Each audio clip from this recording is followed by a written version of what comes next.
Intro work this time. Banks is back. It's regular BVD as it should be on a Sunday afternoon. But here's the thing. Here's why I have to listen to your pods. Because you be putting dirt on my name. Oh, but I want to do it in the morning. No. With the way that your schedule's been, the reason we've gone at 7 a.m. the last two times is because I try to be mindful of you. I already get up early to work out. So I'm like, let's just knock it out early because your schedule works late. I already get up because I don't work on the weekends. So to clear that issue, even though there was like 40 other things from all the bonus episodes and wiretaps that you've said, I'm like, well, that's a lie. That's a lie. That's a lie. It's only a lie to one person, but it's true to others. No, it's But no, everyone. my schedule right now, people is just it is what it is, but it's gonna change up in like a week and a half anyway. So Yeah, again, as usual, we're back Sunday afternoon. There's only one World Cup game on today. We'll get into that, and it's the game that there's a reason that was the only World Cup game. South Africa versus Canada. That's two teams no one gives a toss about. So let them especially play the by Canada themselves. team, Mexico North. Hey, leave Avery in our listeners, if we have any listeners up in the Great White North, alone. All right, they already Yeah, have it better than us anyway. they do. If they get sick, hey, just go. You can go to the hospital, and Hey, all just right, you don't have what? to pay anything. So let's just start with this. Even though there's not much to talk about, because you and No, Amp, it's I a lot imagine. to talk about. No, well, I imagine you and Amp already talked about it, so I don't want to spoil RAOP bonus episode. So check that out tomorrow. I'm sure Hey, Banks had a whole tirade about, again, this is why the business is in the shape it's in, because of bullshit like this. They give a fat ginger, the world title, and what else? What else you did know you guys what's say? crazy? It's actually the opposite of that. I was like, I don't like it, but I get it. You had to do something. No, what's That's no. What's there to get? Because here's why it doesn't make any sense. it Any doesn't, but sense they at all. had to do something. Go ahead, and then I'll tell you what I mean. Because they force him to be US champion just to put over Trick because they didn't want to ruin Melo's momentum, but then they took him off TV right after for that's ruining his momentum. So he's dead in the water now, having to restart when he fucking worked 6 months to get over as the US champion. So that's fucking bullshit. So Sami Zayn gets to do this storyline with Trick Williams where he's the face and then the heel at the end of it because people actually like Trick and didn't like Sami Zayn because again he's been shoved down people's throats. So last year of this, It's crazy. can I ask you a question? Why aren't I having a match, Nick? Why am I not having a match, Nick? Did I do something, Nick? Did I do something to you? What? Tell me, Nick. Why am I not having a match? What what's going on? Like that's every fucking Sami Zayn storyline. What is there something? Did I do something to you? He's trying to be the poorest version of Larry David in wrestling. Of like, I didn't say anything. I'm not trying to like. That's his character, which we get because of his ethnicity, but still, What's his ethnicity?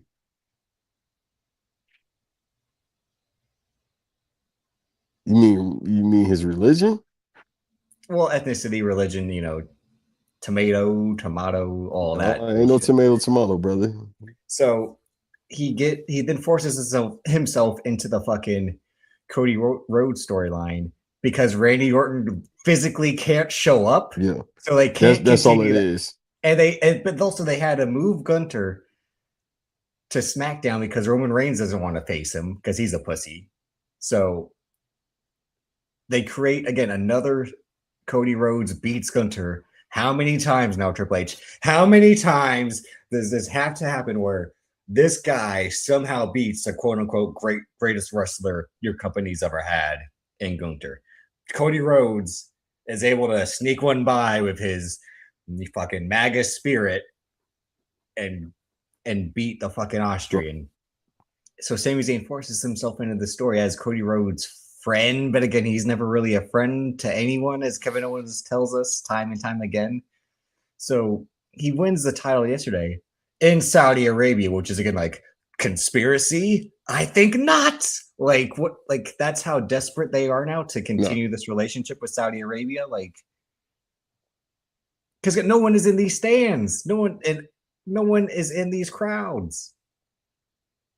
It's like it's starting to feel like the Floyd Mayweather exhibitions. I'm sorry, when he was having them behind closed doors, and Or they're you going to see say how the that ones that played Andreas out. Hill just said aren't going to happen as of Friday. Andreas Yeah, Hill that reported on Friday. None of those fights are ever happening. They're all done. we did talk about that. I mean, but this is our pod too, so I'll No, just no, no. talk about it. No, you don't have to go. But to me, that was funny. He literally just spent all day Friday saying, like, if you read the stuff I've read about these fights, they were never going to happen in the first place. Yeah, if 30 for 30 want to come back, here's the perfect one about Floyd. It's gonna be sad. Hell, it need to be on Unsung. What if I told you the greatest of all time was the brokest of all time? Where the money go? A Floyd Mayweather story. It's insane. Like your ass can be called Money Mayweather when you got problems like this. You got to go back to Pretty Boy. And he's called Money Mayweather because that's what he owes you. Shit sad. We'll talk about it eventually. So yeah, it's like 10 people at these shows. Like I'm seeing the And same they're people all they put on related camera. to the royal family. Yeah, so it's like, huh.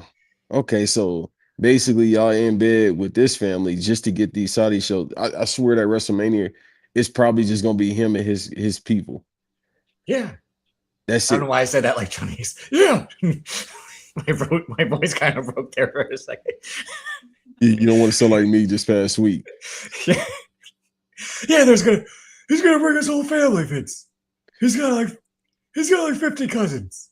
You can So, imagine Johnny Ace talking right now. Hey, Vince, if he's Oh still yeah, alive.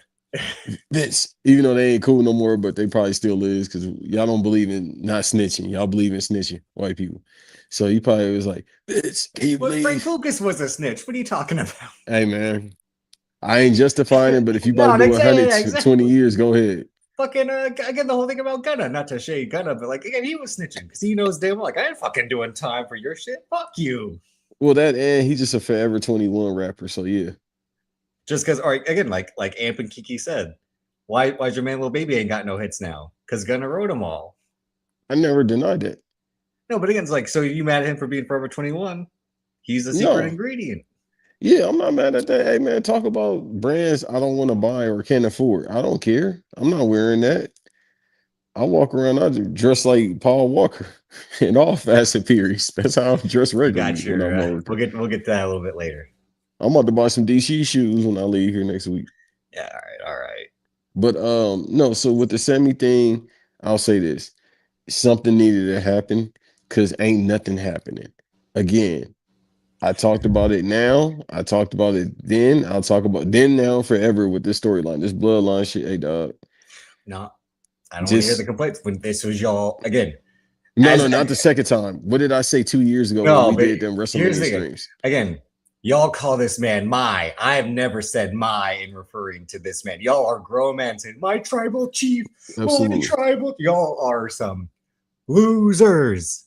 You are L7 weenie. That's what y'all are when y'all talk about Roman Reigns. Like, yeah, like he's for the bitches, but y'all the bitches at the same time. Like that's who y'all are when it comes to Roman Reigns. Like anything he says, y'all gotta be, yeah. Meanwhile, I'm glad Cody said this on the episode where like he said Umaga main event in WrestleMania. When I saw that from I said, in what fucking universe did he main event WrestleMania?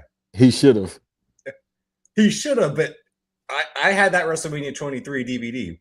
That shit ends with John Cena, Shawn Michaels. That's the main event. So Yeah, and they were here's trying how to sell bad. that as the main event though. And The here's how Umaga versus Bobby bad. Lashley. Well, it was the mainstream main event, and Yeah. that's when they got in their era of like there's 3 main events, which CM Punk shit on until he got his 3 main events when they went to night 1.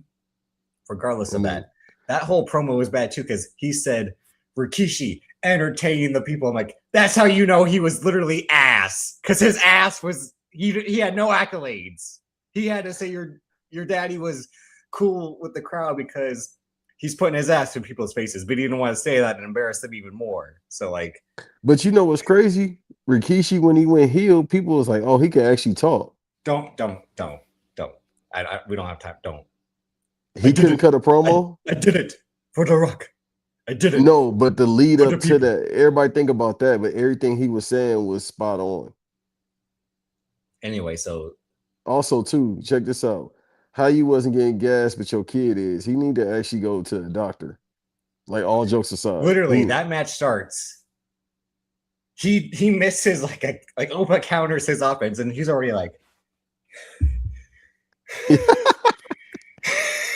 like it's 3 minutes, Jay. The match just started. He's already like he's like in fucking Toy Story when he hits the ejector on Buzz's helmet. He goes, Yeah, he thought he was about to pass out. my eyeballs could have been sucked out their sockets. Like that's Jey Uso in any match, but it was more egregious. Like, oh, but all he did was just go counter, punch, and then throw you down, and you're like, God damn, this is a tough match. Oh shit!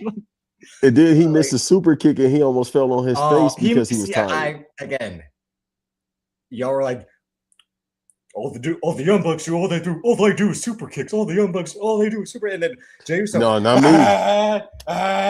Let me throw my crooked ass super kick. Yeah, you talking about everybody else when it relates to that. I never said that about the Bucks of Youth.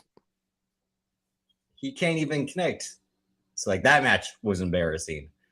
All seriousness, I'm gonna keep saying this, and I've been saying it for months. He might actually need to go to the doctor, bro. No, he sucks. He sucked 3 years ago. He sucked 6 years ago. He wasn't tired like this 3 years ago. He still sucks. Yeah, and he sucked when he was the champion.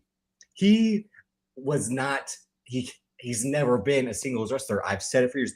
All he does is hot tag offense. That's all he does is hot tag offense. And when he has to sell, it's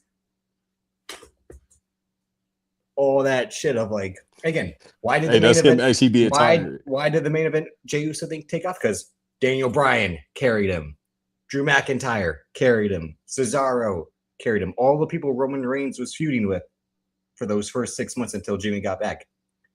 He was being carried as a singles wrestler.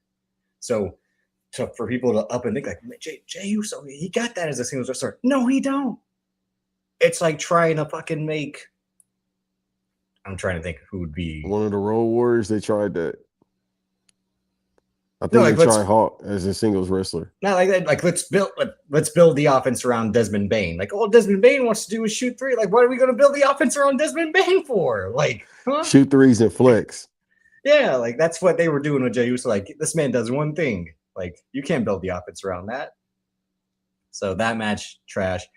I didn't care about Liv versus Io Sky just for them to run it back a month later. Because you were right about that. Like, why are they putting the champion in the king? I mean, the queen of the ring. But like, that's the same. Everybody was right about that. Well, that's what New Japan does with the G1 too. So it's which is flawed logic in that aspect. Because whenever they've done that, because the one time they almost had the champion was that Okada year when it was him and Kenny in the semis, or it would have been the semis, and then Kenny beats him to go face Naito. And what else was there? Versus. Don't. No. I don't want to spend any time on that. So, but you want to talk about Braun Breaker because I can't say anything nice about that match. About Trick versus Ricky? Yeah, no, there was nothing redeemable about that match. Like I've said, all you see about Trick Williams is and 1 and 2 and 3 and 4, and then I do my kick. Like, you know what? You were right about that, but I don't think it matters anymore. No, it doesn't. But I've said like he's gonna take he's taken time by being in NXT, but like it took John Cena a legit 8 years to fully develop. So I'm not saying he can never turn it around, but he's just like John Cena was in 05, 06, super over to the point where like the matches don't matter. It's just like they put him in this position as being the US champion, which is supposed to be a workhorse title with the US Open Challenge part of it all.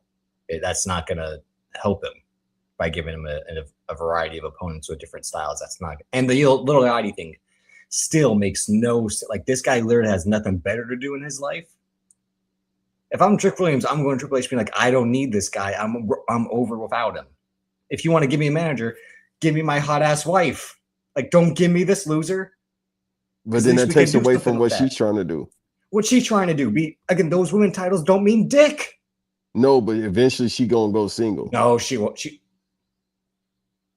No, You she won't. saying she won't be a singles worker eventually? She won't be a singles champion. No. As compared to other people that have had that U.S. title, I think she'll be all right.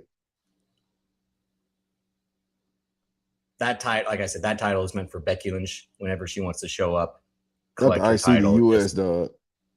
But she'll have the U.S. eventually too, because she's got to complete the Grand Slam. They'll do the same thing. She's got to complete the Grand Slam, so her fucking ego can be boosted to 100. But hey, real quick, I'm sorry to cut you off. Tristan, if you just look, if you can do anything, I understand, brother. But if you can do anything, just go not on Ticketmaster, go on SeatGeek, use that BAT promo code. I'm promising you. I tell people don't buy tickets to events like a day before or the day of. I'm telling you, you could probably get a Forbidden Door ticket for like $30 right now. well, that is the day of. Yeah, Yeah, tonight. I bet it's probably close to sold out. So whatever they have wouldn't be something I'd be interested in seeing from. But at the same time, it's like, I mean, luckily it is a West Coast show, so it's probably going to start at 4 West Coast time and end at a decent time. But you already know, dog. It started at 8 o'clock, the time zone I'm in right now. It ain't gonna end till like 12. at the same time, it's Piper Niven. She's never going to have a career. So like those words don't mean shit. What'd she say? She said basically that Jade cares more about looking good than having good matches and not injuring people. She said that months ago, right? But she said it yesterday too, because Jade had a thing of like, oh, I made that look good in the match. And Piper Niven said, yeah, we all know you care about looking good, despite the fact that you can't. Now, when the last time she worked? Or that's my point. So like, that's my point. Like, I only gave it because no offense to him, but like, why do we care what Piper Niven says? Like, again, she's not valuable. She's not entertaining. She's nothing. Damn, I ain't gonna say nothing, but I get what you mean. She's not. Do you want to watch a match she has? No, that's the point we're getting to is realistically with WWE. That's the point we're getting to. Is like, who is going to get my attention to keep watching? For a lot of people, it's tricked because of the mic work. But like I said, when that bell rings, you're kind of like, damn. But even the mic work after a while, like I said, he's the most 50-50 promo there is, because a lot of stuff hits and a lot of the stuff falls flat, in my opinion. And it's not helped by the fact that like he's got fucking radio as his manager to be like, like, come on, like. Hey, I'll say this though. When you got a People magazine cover or you got an article for your wedding, hey, you doing something, dog. So that's People what I'm saying. magazine doesn't have the cachet. No. People magazine has as relevant as fucking Time magazine today. that doesn't mean anything. And they can buy. And it's your cousins that watch that. And they can buy those ads in the magazine. Like, I know, but still, it's him. He there. So, and I see him on ESPN, like he played fucking NFL football. That's more genuine than the People shit is the ESPN stuff. Yeah, they be interviewing him like every day. I'm like, hold on, what team he play for? It's also their investment within the company due to the PLEs, but still, the People magazine, like, that's not attention. It's fucking people. Like, they were doing, again, just like the Miz, like, I'm a movie star. Yeah, for DVDs. Fuck. Like, what do you mean I'm a movie star? I never seen your shit playing in the theater. How are you a movie star? Hey, you a DVD star. Hey, y'all know I'm fucking with the Miz, but it's almost over, dog. That damn it's been over. No, but it's over for real. Hey, I know he moved to Vegas. Just moved to Vegas. Braun Breaker, Seth Rollins. You want to talk about that and how his fat ass is moving now? It was boring. Braun Breaker busted himself open because he's an idiot. Well, yeah, he's dope. A Neanderthal. Like, bro, every single match, he hurting himself. Yeah. You know who he reminded me of? Ryback. There you go. I was about to use an old WCW reference. I was about to use an old WCW reference, and definitely B-Dot and all the old heads would understand besides myself. He reminded me of Nikita Koloff, bro. It's like, good, but could actually, I mean, Braun Breaker can wrestle at times too. It's just when he's not paired with the right person. Seth Rollins is not the right person because this isn't the Seth Rollins like don't hurt me, all right, take it easy, don't hurt me. Like that's all these matches are is him trying not to get injured. Meanwhile, he's paired with the guy he's trying to get to them donuts. You see how you look now? Meanwhile, he's paired with the guy who can injure you just by laying a fingertip on you. So there was that Tiffany versus Jay Cargill. Didn't watch that. Didn't watch that one. I was like, yeah, I got to see Miriam. And the main event, I was not really watching the main event as it happened. So when I saw like Sami Zayn celebrate with the title, I'm like, what happened? You know what's crazy? My homeboy was like, you want to watch this match? I was like, nah, I'll watch the replay because I already knew what was going to happen or thought I knew what was going to happen. So I was like, I'll just watch the match on replay because I do want to see the match. But I left and I saw Ant put in the group chat. He was like, Sami Zayn won. I said, what? And then I called my homeboy at work. I was like, what's the quote you always got for John Starks? Did this dude just did this? Did this dude just did it? Like I said, I left dead air for a couple seconds. I said, so Sami Zayn won? And he was like, yeah. I was like, I'm glad I left. And I just hung up the phone. Yeah. I mean, go ahead before I got my thoughts, but I guess. No, exactly. So that's what I said. He's only there for one reason. They need. What did he come out wearing? He came out wearing the head shit. Like, come on. I mean, the garb, yeah. Yeah, I can't remember what it's actually called. Don't worry about it. I got another word, but I can't say it. What if I showed up one day wearing that for the pod? What would you do? Hey, they're gonna bomb this pod. I mean, if you do it, you just can't be where you. Well, you can because you got a bunch of Muslims in your state. I don't know about your city, but in your state, you do. Yeah. So that happens. And so 2 takeaways from this before you get out of here completely. One, on Instagram, because again, they can't tell fucking stories on television. Gunther has to go to Nick Aldis to be like, why are you always doing this to me? Why are you always doing this to me, Nick? Do you have a problem with me, Nick? Do you have a problem? What is this about, Nick? Why? Every time, Nick, every time you fuck me, Nick, every time you do that, and then Nick Aldis like, don't you touch me, mate, don't you touch me. It's just like, so Gunther now has to turn into Drew McIntyre because Drew McIntyre doesn't want to show up to play the guy. Why you did the Irish accent instead of the British accent? I couldn't do a British one that but yeah, you could do Austrian. The way that the Austrian suck is just very like authoritative. Like it's not to do like the high and high. It's very just like it's like very mechanical and all that, like the way they speak. So it's a lot easier to do like I was having the match and he interfered. He constantly interferes in the match. What? Why, Nick? Do you hate me? Do you hate me, Nick? Like it's like, and I'm like, okay, so you want to set up? You've already done. He had an issue with fucking Adam Pearce, right? Like, so now he's gonna go and have an issue with fucking Nick Aldis and try to tease like maybe Nick Aldis might finally have a match. Wasn't that Drew McIntyre's thing too of like trying to get a match out of him? Like, why are they always constantly try to tease? Like just because these GMs aren't wrestlers anymore doesn't mean they aren't willing to throw their weight around. It's like I don't want to see. Also, Randy Orton. Remember, there was something about that at SummerSlam last year. It's stupid. Like, big as you and I were said. Like, so the 2 of your top stars, in a sense, being Gunther and Drew McIntyre, their gimmicks are just the sore losers who got to be like, I'm getting screwed every time I've gotten a match. You screwed me. Why can't you hit me, Nick? Like, and that's why he doesn't want to show up because he just knows the storyline is, what's on the script today? I get screwed. What? Thanks for this. People should wasted the paper. Just gave me the same one from the last 2 years to run my lines. But like, what did he do at WrestleMania? Oh, it was with Jacob, and then he disappeared. Drew McIntyre. Well, he left to go do the Highlander. Bro, that was 4 months ago. No, but that's my point. It's just like now the rumors are CM Punk is having issues, but they said like they're not even that bad of an issue. What?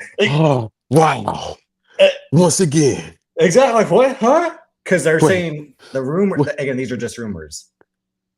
Are that he's supposed to go to SmackDown, and he doesn't want to go to SmackDown because again, like, and that's my point is because pussy ass Roman Reigns does. It's true. He doesn't want to be in a story where someone who's obviously the person who should take the title off him, like Oba Femi, because here's why Sami Zayn got the title. so Obafemi can fucking take it off him.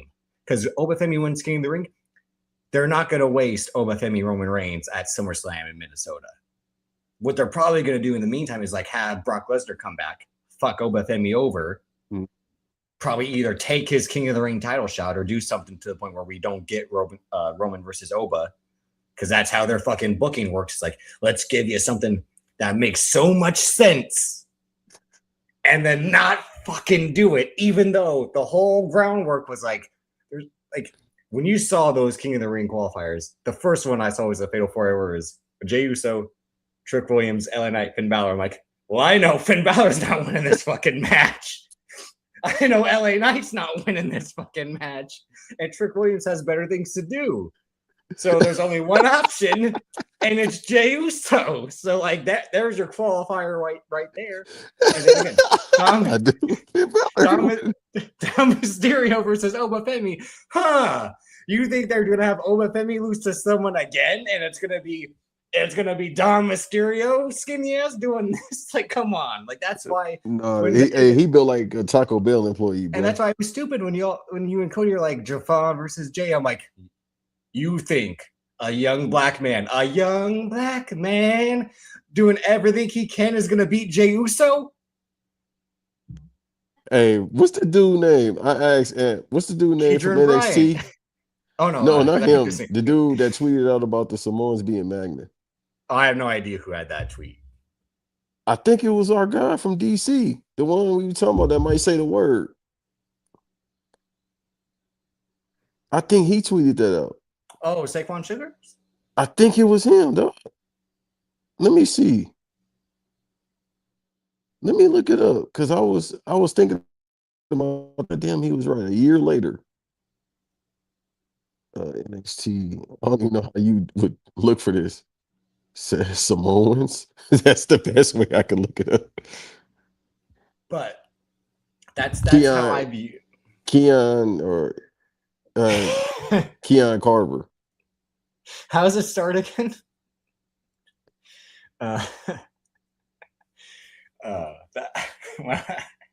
That's again, people go to the ROP Patreon and run back that episode. That first 20 minutes is comical between Amp and Joe when they just dissect that song. But yeah, like their booking, it's so cookie cutter and basic. You can read it blindfolded. Like that's how bad it is. I make fun of AEW's booking all the time of being, because again, like it's Swerve versus Will Ospreay. What did I tell you 3 months ago? Will Ospreay's gonna win the Owen Cup, and then he's gonna go to England to win the fucking title. You know why? Because I know how this shit works. I'm not stupid. Okay, I'm smart, not dumb. So he's going over tonight against Swerve. Well, no, I'm not disagreeing with you. Yeah. Okay, so how many close falls? I know you've been sleep deprived, but still, fuck. No, I get you. I said I am agreeing with you. I'm saying I just had to ask the question. So it's a rhetorical question if need be. So how many close falls? Because you already know what AEW booking is. It's damn near predictable. Not saying that's a bad thing, but it's damn near predictable all the time. So what day matches, you guys just plan it out in your mind. No, he's hilarious, Zell. No bullshit. But with them, you got to just predict what's going to happen. How many close falls? Well, I mean, when I text you, like the way that they've been building this feud is just like, even though I haven't listened to a second of the promos, because I know Will Ospreay had a controversial thing he said about fucking his own wife, not Swerve's wife. What did he say? Because I saw the promo where he dropped the F-bomb being Swerve, but I don't remember anything else. But apparently they're selling Swerve headphones. I'm like, the irony of selling headphones for him, because unless they're noise canceling. And again, what happened this week in wrestling? Besides, did something happen where people showed their true selves? Who could have seen that coming? Who could have seen that coming? Let me get back on screen. Who could have seen that 3 years? Who? I couldn't. I mean, I don't know someone else who couldn't. I mean, I don't fuck with dude because, like I said, he was ice grilling me when I seen him in person with y'all. At the same time, that was your savior, right? Hey Just man, listen. I don't want to talk about them people because this ain't the pod to do that. But yeah, they stay doing that. but They gonna regardless, work you. They gonna regardless, I work you. mean, and I didn't watch any of the build to Night of Champions, so like none of what happened yesterday was surprising to me or exciting. So it's Dog, I just don't watch anything. Like I watched the pay-per-view yesterday and I had no clue of any promos prior to that. You know why? Because it don't be no promos. the only Eh, promo is the one. The only promo you know is the one I explained to you, which is Jey Uso's Hennessy remix of "Good Night, Good Luck, Bang" with that "This your warning shot." Pow! Like yeah, that. I've been seeing that and everybody's clowning him. I said, dog, it's over before it began. Everybody clowning you. He tired saying bang. That's what I said. He need to go to the doctor, bro. Check on your You heart. mean yeet? He's tired of saying yeet. Yeah. No, he was tired doing this, lifting his arm up. He need to go look at a cardiologist. Like, bro, go look at your heart. Something ain't right. And I know it's 118 degrees out there right now, but still, everybody else wasn't tired. So that was our wrestling talk. Where I mean, well, you want to watch wrestling, watch Forbidden Door. That card actually looks enticing Yeah. tonight. If I don't watch it tonight, I'm gonna spend 4 hours tomorrow watching it. All but one match looks enticing because again, you got David Finley and Edge in the same match. I'm gonna watch that match. I'm watching every I'd match. rather be waterboarded than watch that match. I'm gonna watch it. Hey, guess what he said too? Edge. What do you say? He doing his same song and dance when he ain't getting no attention. Man, I might retire, but guess what he said yesterday? Oh No, my I sit on god! some more matches in me. Like, come on, bro, stop Like he it. said, he wanted to put over young talent, and if you look at his wins and losses, I don't see a lot of losses to people that aren't Randy Orton, Roman Reigns, Seth Rollins, people that aren't young, sir. So remind me how you wanted to put over that young talent. But speaking of young talent, because these guys are still fucking young as hell despite being in the league for over 6 years now. Yeah. LaMelo Ball on Friday was traded to the Minnesota Timberwolves. He's now linking up with his former draft mate because Ant went 1, LaMelo went 3 in that draft. And this is probably one of the stupidest decisions in recent memory because these two guys, one, they shouldn't be in the same city. Two, they shouldn't be in the same locker room. So this is going to be all sorts of dysfunction on the court, off the court. And now, besides that, they have no bigs. They got no bigs. Thanks. Who's going up against Wemby? Who's going up against Chet? Who's going up against the Sengun? Who's going up against Jokic? Rudy Gobert is their only big now. I said the same thing I said about them and Barbie. Oh yeah, damn, who I said don't have no bigs either. I forgot the team that did the oh Made the shit. trade? During the trade, because it was like they ain't got nobody to rebound. Fuck, I forgot. Are you talking about Milwaukee? No, it'll come back to me, but it was some team I was Oh, are you mentioning. thinking of you think about the Bulls?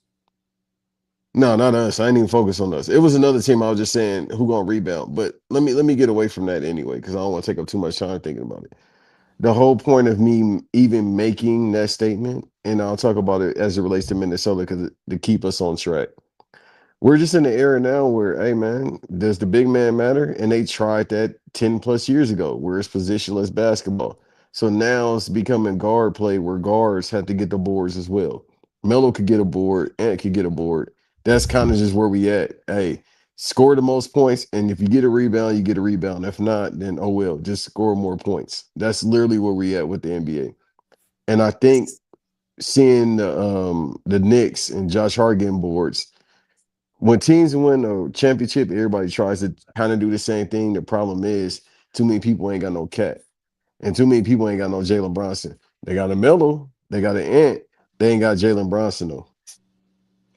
What you can see, and this is part of the way modern basketball has changed for the worse and for the better, is what you just said. Is like Josh Hart getting rebounds. Last year was Alex Caruso and Lou Dort getting the boards as guards instead of Chet and Hartenstein when they weren't on the court at the same time. So that idea of if the bigs don't want to grab the boards, the 6'4" guys will. because they're gonna be forced to contribute in another way if they aren't knockdown shooters or crossover specialists. So that's like I said, in a way, it's beneficial but detrimental at the same time because we said of like Melo and are going to be able to go and crash the board, but like at the same time, well, how many seasons has Melo played over 65 games? Like he's a guy who's constantly been injured, largely with his feet. So do you want him going up to get these boards? Again, Ant's a guy who was injured in the playoffs. Do you want him going up to get the boards? And I'm not worried about like who's going to be the ball handler and all that because Ant's probably happy that LaMelo will be, you know, the one doing all the passing, doing all the carrying up the court, so he can do more floating in and out and take it when he wants it. But if they were to have, if they didn't make the Randall trade before this, that's where I'm like, as flawed as Randall is, he's still, like I said, a 6'9" to 6'10" guy who's going to grab some boards. Because you also have lost Dante DiVincenzo because I don't see him coming back super early the way Jason Tatum did. And you re-signed Sunmu, so like that's a good thing. You have another guard because Mike Conley's still on the roster. You cannot trot out Mike Conley for another season if you're the Minnesota Timberwolves. You will not be taken seriously if that's the case. But to have Rudy Gobert be your one and only big now is just because you lost. Given Nas Reed up, I understand it, but like not for LaMelo Ball. No. We also got to see what's going to happen with Robertson that's coming from the Knicks. I mean, right now, the two teams that are the best suitors, they are saying, are the Lakers. I think the Lakers right now, and we can get to that if we need be, or it'll interject with this NBA conversation. When the real free agency starts, when moves like that will happen. Yeah. But I think right now, they probably be more formidable to get him because it's I feel like even though we're talking about the Timberwolves, I think it's all but coming to an end with LeBron with the Lakers. Like if you know you was gonna sign him, we would have heard something by now. Both parties just kind of like quiet, and it was a report by Shams the other day that came out saying they haven't even talked to him about a deal.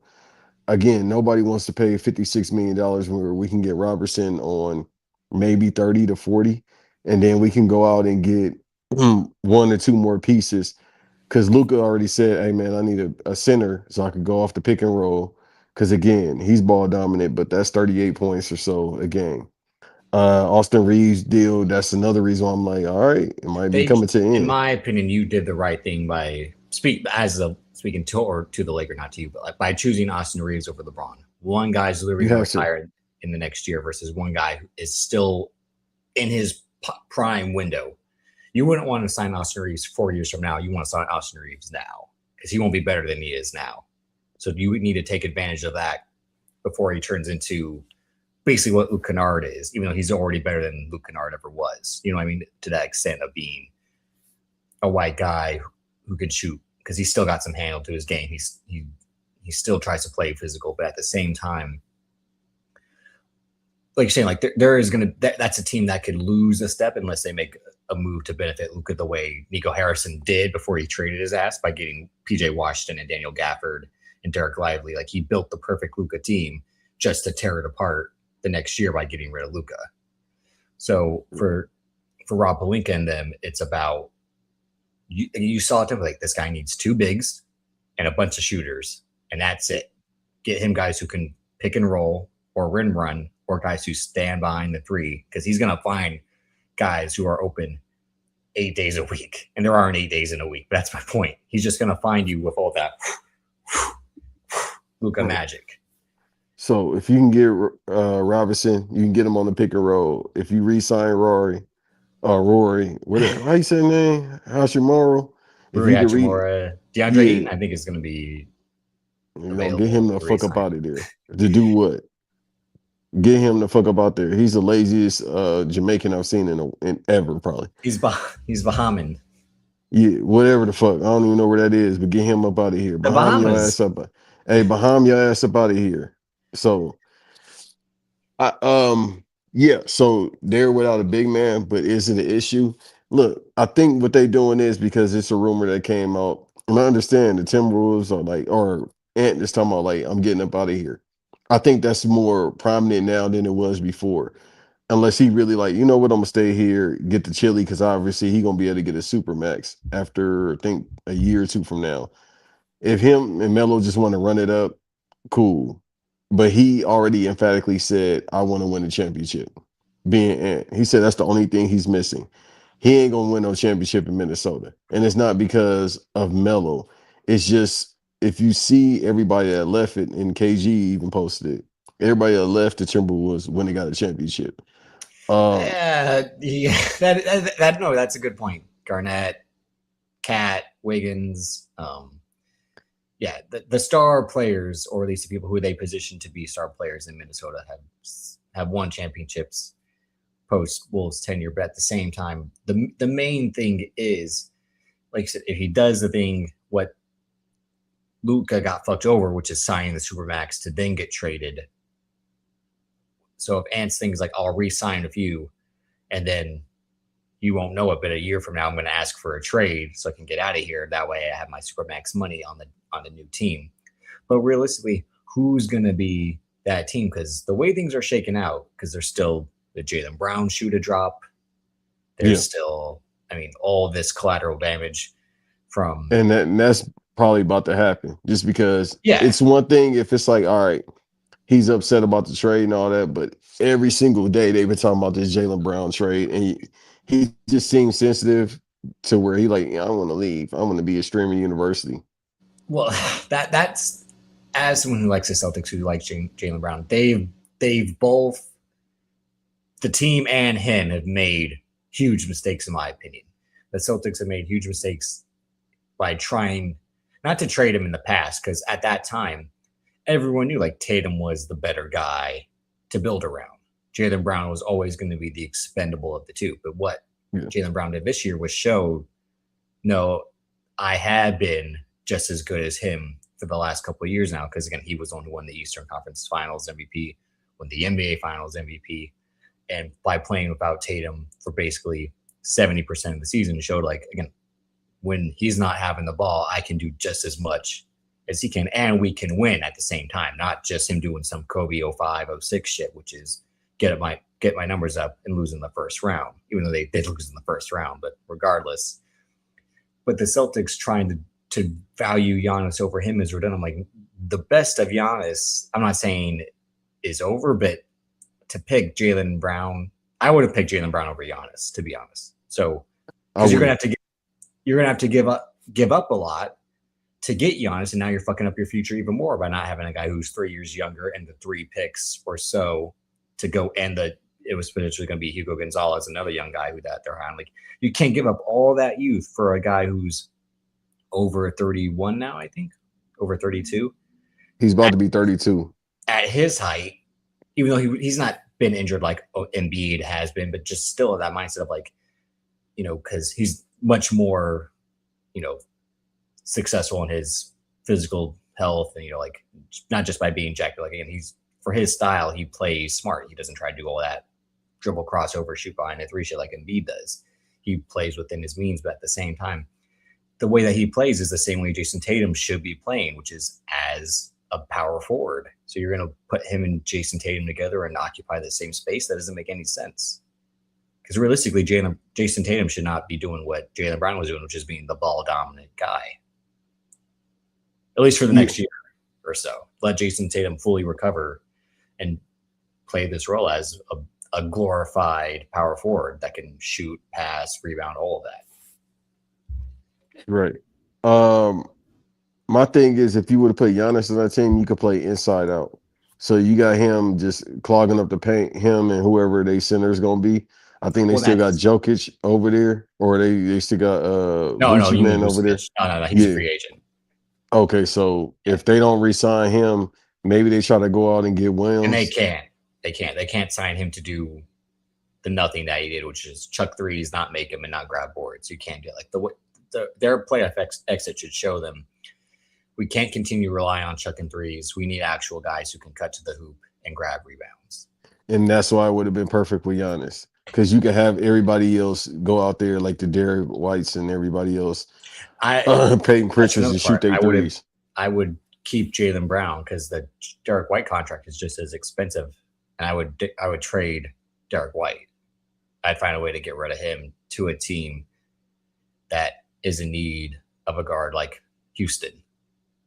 Like, give us Reed Shepard, your other expensive contract, Hey, and hell no, dog. Hey, give me a Min Thompson. How about that? no, you can't do that because there's no way Exactly. that's going to happen. That's what I'm saying. Hey, they said the Rockets organization said everybody is expendable except for a Min Thompson. Yeah, that's my Yeah, point. That's like getting rid of them, but at the same time, I mean, what the LaMelo Ball thing showed us is that Charlotte was like, this is the expendable guy. So that's another point. As like, this is a negative for Minnesota. If Charlotte, who finally has made the play in after what 10 years, I think, of missing the playoffs, yeah. if they said this guy who quote unquote was the star of the franchise is expendable, then if you're Minnesota, you should be like, yeah, we shouldn't be too high on this guy. The team who hasn't made the playoffs all of a sudden is just like, yeah, we can get rid of him and still be successful in our eyes. Well, the Luka trade, I think last year changed the trajectory of anybody being expendable because you had the Well, franchise player and you traded him to the as we Lakers. saw, that was more so about power dynamic than actual on the court. I think Charles Lee is saying like we can be a better team when this guy's not playing. Like if we give the ball to Knipple, what's his name? Kobe White.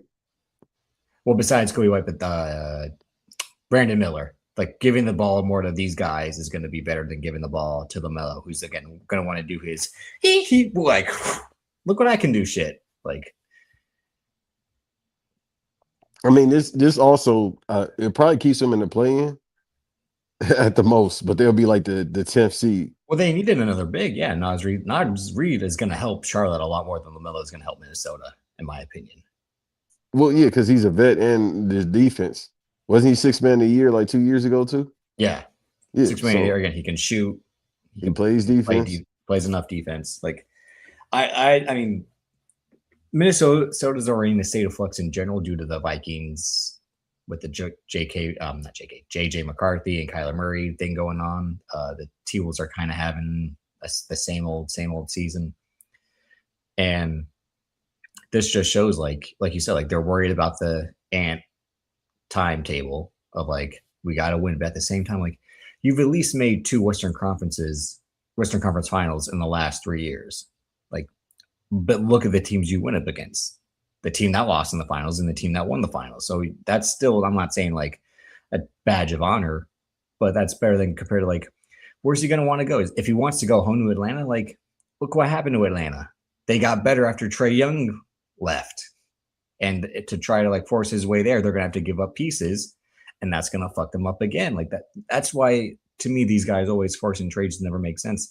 It goes back to the Melo and the Knicks thing. Like you fucked yourself out of a good team by forcing yourself there instead of signing as a free agent because it takes pieces to get you, and you're not fucking capable of understanding that. That goes for every star player that does that. Anthony Davis to the Lakers. They got lucky with the COVID year playing out the way it did in terms of like getting proper rest so they can go on that run with the team that they had. But as we saw the next 3 years of him, they didn't have the pieces. Yeah. I seen, speaking of Jaylen Brown, I just thought about something. So it was they do these scenario trades.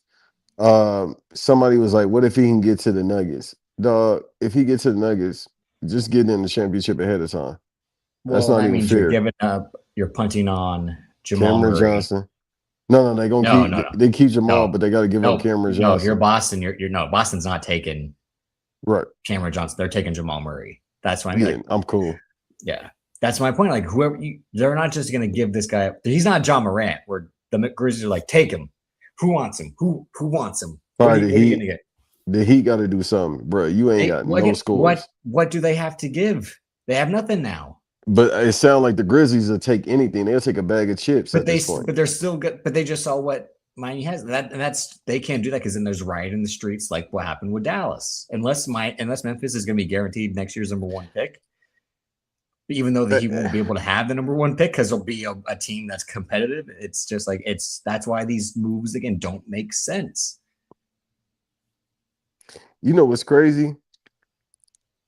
Even if he stays, they're gonna be bad because how he acts and he sees what's going on, and his health too has been bad. But Yeah. he sees what's going on. He definitely only gonna play like 20 games. I think he only played 20 games this past season, some or like 30. It's gonna be the same thing because it's like, oh, y'all want to get rid of me because I want to play NBA young boy and cosplay GTA 6. Fine. I just want to show up. The Yeah. Heat got to do something. Because again, you got two guys. If this was 1975, bro, they'll win a championship with these two guys. But you got these two guys. Somebody got to get on the pick and roll with Giannis. Somebody got to score. You got to get more shooters around them. You got to get one more star player. I ain't saying they're gonna make it to the conference finals, but if they can get one more star player, shit, they might. But they don't have anything to give a star player anymore. All the shit that they had, they gave up for Giannis. It was Hero, Jaquez, Yakashonis, and their picks. Like they have nothing to offer now. They're broke. I'm broke, damn it. Yeah. It's just it. Come on, Zell. That's what's going to happen. Is like Dallas is going to get rid of him because this guy can't play 42, let alone 82. I mean, getting him getting him over there would be crazy too. Why? So he cannot play games? Dog, they got to get some. Get I don't know. He's not going to play games. It's just like realistically, why should Washington want Anthony Davis? This guy doesn't play games. He doesn't. And when he does, it's just a matter of time until he's not playing games anymore. I mean, dude, also too, if we talking about At this Washington, point, there are Washington got a nice team. at this point there are literally 5 guys who you can't take a chance on, in my eyes at least, which is Anthony Davis, John Morant, unfortunately Zion Williamson, Kyrie Irving, and I don't want to say Joel Embiid, but because he played well in that Celtics series. He's the reason they won. But overall, like those 4 guys for sure, you cannot build your team around those guys, No, not at this point. or at least count on them to like you said, be the second or third option on your team, like Miami would hope Kyrie Irving could if they found a way to get him somehow. If Dallas Yeah. was still on like, hey, we're not going to be competitive this year or next year, let's just get rid of Kyrie for whatever they have left and get off the contract too, and hope that we can sign a guy who's a free agent next year or something like that. More than likely he gonna stay though, because they got the Raptors GM, what's his name? Masai Ujiri. Ujiri. He's Yeah. also a smart guy because he's the guy who was like Rudy Gay. We don't need Rudy Gay. Rudy Gay's not going to help us win. So I think And Kyrie again, gonna stay. DeMar DeRozan's not going to help us win. We'll take Kawhi Leonard for a year because DeMar DeRozan, he ain't going to do shit for us. He hasn't done shit for us. Shit, speaking of free agent, he about to be a free agent. Big 3 season already started. It's too late. Nah, bro. He could be an asset somewhere. To what? So hey, the Pistons need somebody. Nah, fuck him. Yeah. What DeMar DeRozan do? All right. So, looking at what's next.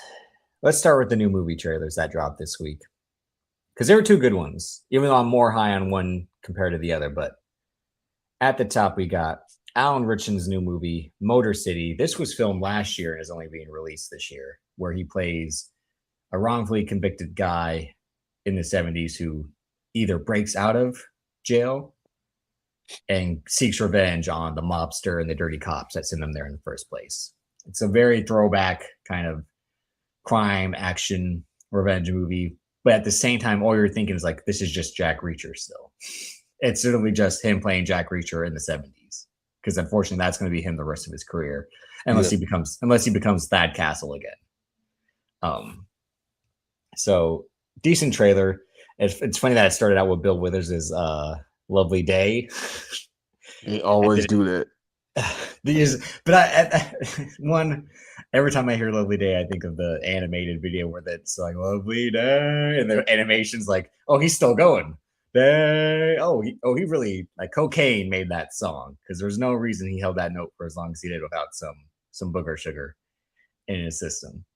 But the trailer, it has a good opening where like a car is crashed against a light pole in the rain, and then it turns back on, and like Alan Richardson is gonna go like and attack the car, like it's a car versus man movie. I'm like, I kind of like what you're putting down here, but then the rest of it, there's really no dialogue in the trailer at all. It's made by a guy who hasn't really made that much stuff, so that's my thing of like, I don't know if it'll be as good as the trailer shows, because in most action movies like this that have decent trailers, the action itself in the movie turns out to be piss poor, as you and I have talked about numerous times over the year, with quick cutting, obvious stunt doubles used, and just that shaky cam style. And you talked about The Furious, this Asian movie that's come out within the last couple months, starring Joe Taslim. And Hated it. oh, you didn't like it? No, I didn't like it. I haven't seen it yet, so that's a movie that and hires the people who are capable of doing the stunts to execute these scenes. But the movie that you and I were more interested in, which is Mahershala Ali's new movie, Your Mother, Your Mother, Your Mother. A very interesting trailer for a lot of reasons. Yeah. I mean, I'll read the synopsis real quick, but what do you think of Mahershala as of late? Because you heard my thoughts in the text, and I'll reiterate them in a second. But what do you think he's of his career since winning those 2 Oscars?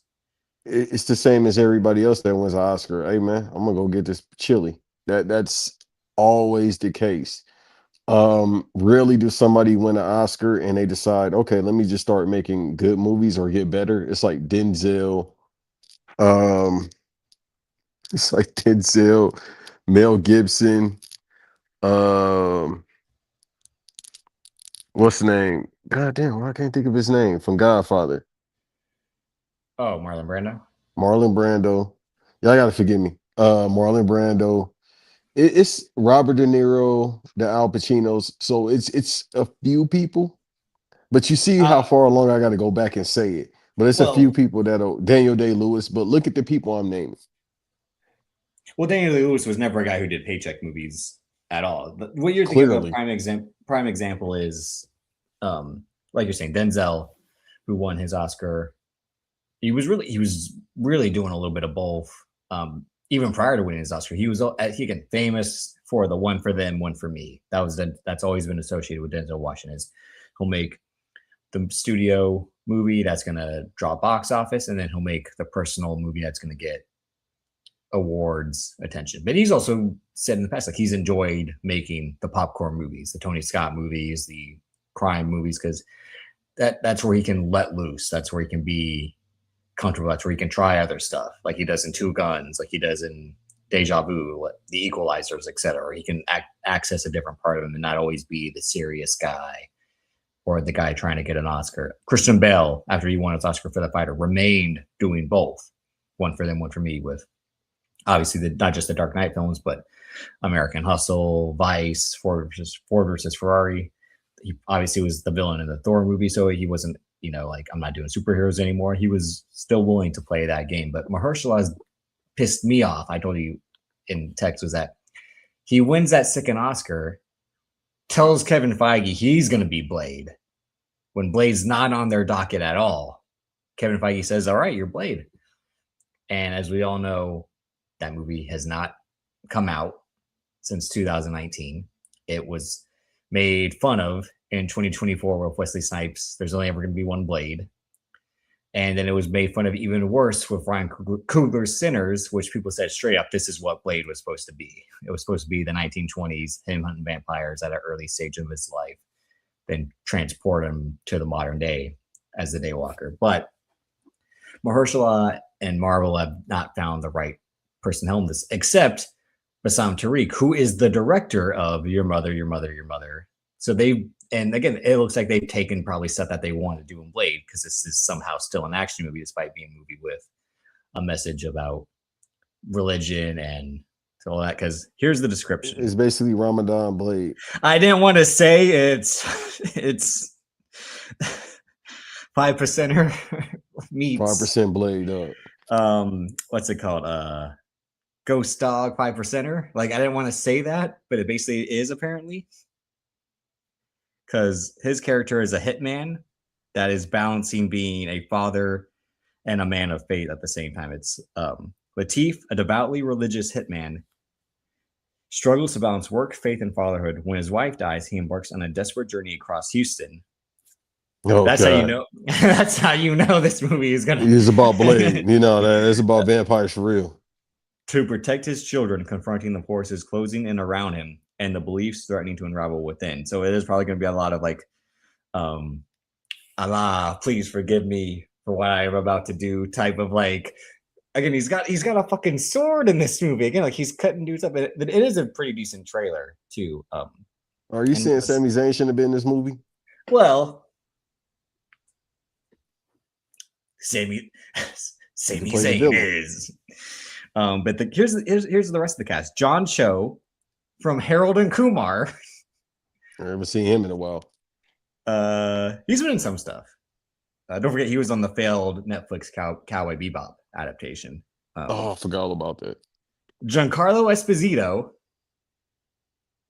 Tremel Tillman, who's on Severance and was in Mission Impossible: The Final Reckoning. He was the guy on the submarine, the guy who looks like Barry Bonds, 90s era Barry Bonds to be exact. Yeah, they're the only real names. There's a bunch of kind of unknowns or people that haven't got a star yet. Is the guy that you said looked like Barry Bonds? That's the dude that's about to be in the Spider-Man movie, right? Yep, Tremel Tillman. Yeah. As soon as you said that, I was like, okay, you talking about the guy in Spider-Man. I'm like, what else is he about to be in that you would know about? But I completely forgot he will be in Brand New Day.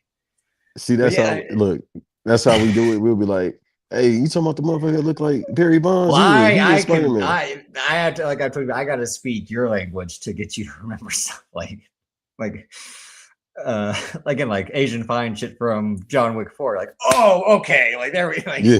I gotta speak that language to you, like instead of you gotta speak in codes to me, brother. Y'all see that? You gotta speak in codes to me. They don't understand. Speak NFL play band, like red 67, triple left. Like okay, like, but, you gotta do the Al Davis thing.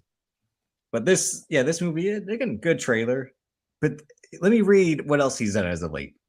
Because famously last year he did Jurassic World Rebirth. Why? Dollar, cha-ching, cha-ching. Yeah, like, everybody got cashed out. I think that movie grossed almost $1 billion. I think it did, yeah. It made a shit ton of money. They always do. But before that, he had done this movie called Leave the World Behind with Julia Roberts for Netflix, produced by the Obamas, directed by Sam Esmail, written by Sam Esmail, the creator of Mr. Robot. Decent movie. I recommend it if you haven't seen it. He also was in this movie called Swan Song in 2021. This was an Apple TV movie in which he is cloned because he is dying. And as he is dying, he is reckoning with like the clone kind of becoming sentient about taking his role of husband and father. Okay, I got to watch this one. What's the name of the movie again? Swan Song. It's in the near future. Cameron Turner is diagnosed with a terminal illness. Presented with an experimental solution to shield his wife and son from grief, he grapples with altering their fate in this thought-provoking exploration of love, loss, and sacrifice. You know, my conspiracy theory hat gonna be on. But his wife is played by Naomi Harris, Pressure, and it also has it has Aquafina in it. Never mind. Yeah, I mean, just skip her parts, dog. It's on streaming. But in 2021, he was the voice of Blade at the end of the Eternals. In 2019, he was in the lead of Battle Angel for like 3 minutes, in which he basically played a guy who looked like Blade again because he had the same type of like weird sunglasses, and it's just like, what are we gonna do?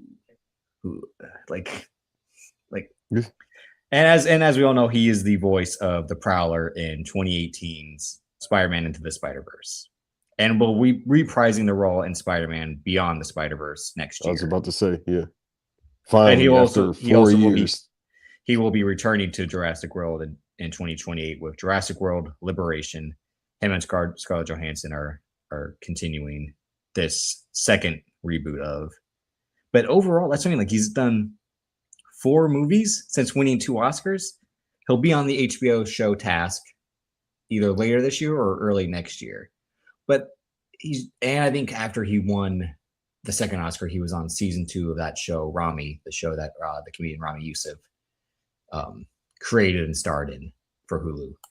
But I thought this guy was going to have a better promising career, and he's just been sitting at home doing nothing.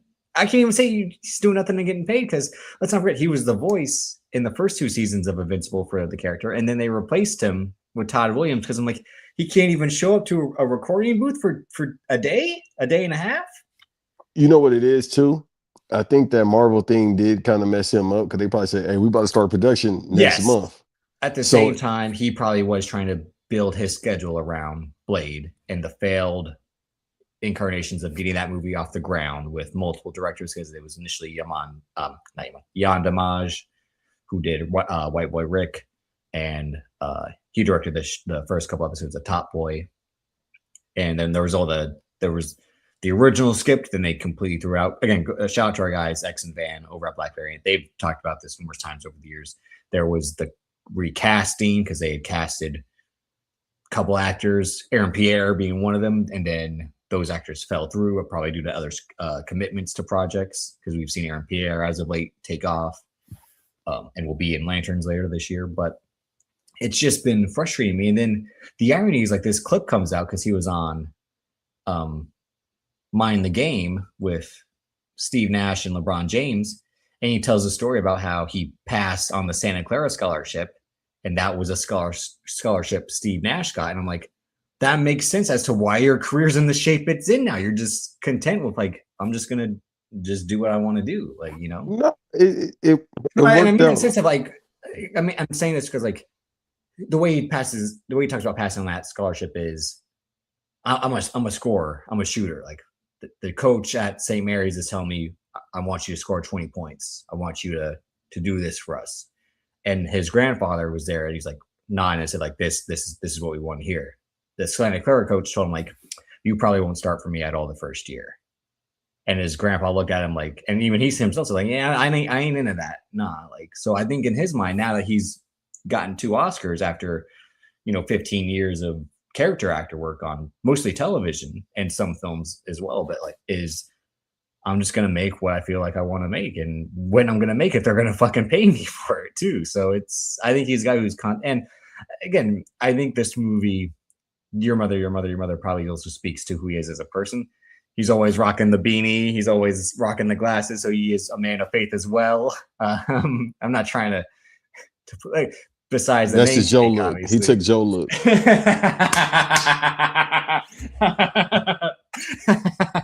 I want to Photoshop them side by side. That's what I want to see, is Amp Photoshop Marshall. Like, he was on stage at the Oscars with that look, and I'm like, this is the most Bay Area guy other than Ryan Coogler right now. He shouldn't have wore Kofi if he really wanted to make them. Well, that's his version, I think, of stats. wearing. I think that's his version of wearing the Kofi with getting away. But again, I don't know if he. Again, I'm not trying to speak out of turn, but I don't know if he's all like inshallah, all that. I think he's serious, dog. I know, but I mean, in daily life, about, like, if he's constantly preaching that whoever he talks with in general, whether it be like at these meetings. I don't think so. Yeah. The Cali Muslims don't do it. It's like RZA is. Well, at the same time, he's a guy from Oakland, so he's the guy from the East Bay. He's like, what's he gonna? Yeah. They're gonna wear the guard, but they not like the Baltimore and Philly ones where you just everything from head to toe. I never really encountered too many Muslims out in the Bay Area. No, but the Black Israelites you see now. But I'm just, and I can't remember if he was supposed to also have one other project that had been rumored. Let me see if it's on the bottom here. Apparently, he's supposed to be a Secret Wars playing Blade. No, I mean, like, legit, like, this movie called. All right, so there's this movie called Driver, directed by Nia DaCosta, who did The Marvels and the 28 years later Bone Temple. Hardened Nigerian smuggler accepts one last job transporting migrants across Africa while fleeing ruthless enemies. He's attached to that. And then also Blade. That's why he doesn't have really much else to do. That's it now. He could pick up something. Yeah.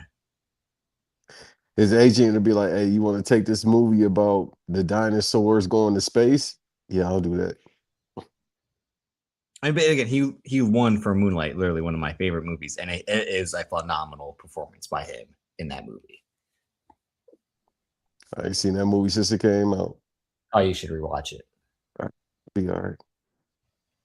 I'm not being funny. It's a great movie. Rewatch it. Now my belief system has Get gotten your head more out of your radical. get your head out of the gutter. That's why. From Blade to Batman. So we haven't talked about absolute Batman in a deep dive. I want to have X and Van on the show to kind of deep dive the arc of the comics so far. But I've enjoyed the hell out of it. Yeah. I'm not caught up, I think, on the last two issues. Once the Robins were introduced, that's the last issue I read. But for those of y'all that don't know, you might want to catch up. No, I know. That's right. That's what I did. But before that, I had just stopped reading, not on purpose. Other things got in the way. I had just read up until the point in which the Scarecrow was about to be introduced, that was prior to the final fight with Bane. Is where I had stopped, and then I caught up with all the issues after that until this one. But like, for those of you that don't know, it's DC Comics Absolute Universe, which was created in late 2024. If I remember correctly. Scott Snyder creates this world in which Darkseid, I think he wins a crisis type battle, right? And then alters the universes. So what we used to know of Bruce Wayne born rich is now born poor. Superman sent to Earth as a baby actually grew up on Krypton for the first 11 years of his life. Wonder Woman, I haven't read issues of Absolute Wonder Woman, but they flipped her story as well. So what is basically what I think she raised by Ares, right? Yeah, the evil yeah. It's what I think should be done in this type of form is like remixing stories, because at this point, why are you going to keep telling the same story of getting bit by the smart?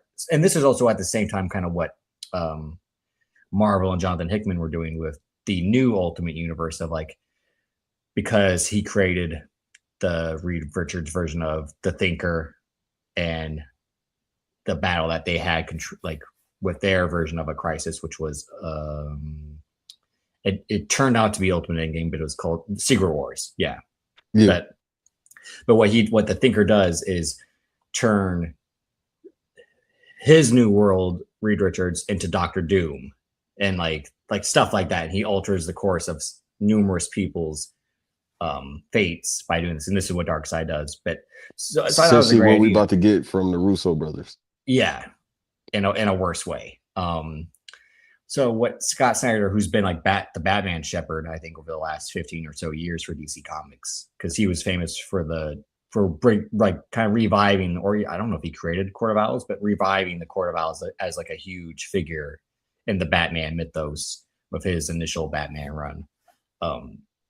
And again, go back to Black Variant, check out all the episodes that our guys do over there, breaking down this stuff a lot better than I can.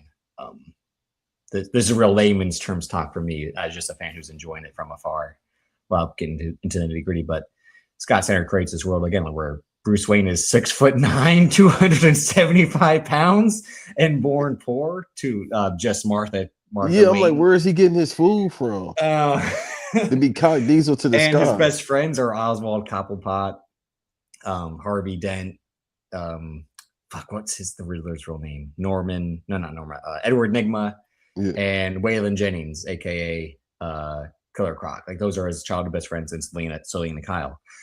So it's all this cool work that I like I said, really enjoyed, like altering your comics history at hints of like you can kind of get in your mind like, oh, this might happen this way or might happen a different way, because like there's a great panel in one of the early ones where Batman does something, and what the panel shows a medical guy riding on his bicycle, and he goes, "I hate Batman," and his name tag says Dick Grayson. And it's like, oh, it's like this is the guy who's in another world supposed to be his best friend and mentor, but in this world he's like, fuck this guy. And it reminded me of an episode of How I Met Your Mother in which Ted is trying to rush to the bar, and he's because there's a woman there he wants to date at the same time Barney's hitting on her. He goes, "I hate Barney Stinson," and a woman shouts, "Me too!" Like it has that type of like comedy to it. But that was creative, but also just the way it's drawn by Nick Dragata. His style is badass. Like I said, not just because he's drawing a 6'9" Batman with a killer axe. Like again, A like he's hammer, pause. A well, big it's got hammer. some, yeah, but he's also got like the bat ears turn into knives. Like this is a much more vicious Batman than we've seen in the past. He doesn't kill, but he gets as close to like as he Damn can. near. If you 6'9", Um, you're here bigger than Brock Lesnar, yeah, beating the well, this fuck is out why people people are here. like he should play. Alan Richardson should play this version, and I think this is probably a gateway. He could be the voice of this in this Yeah, animated the series, voice is which good enough. yeah, I think that it's too early to speculate on what this animated series will be because I think there's only 23 issues as of right now or so.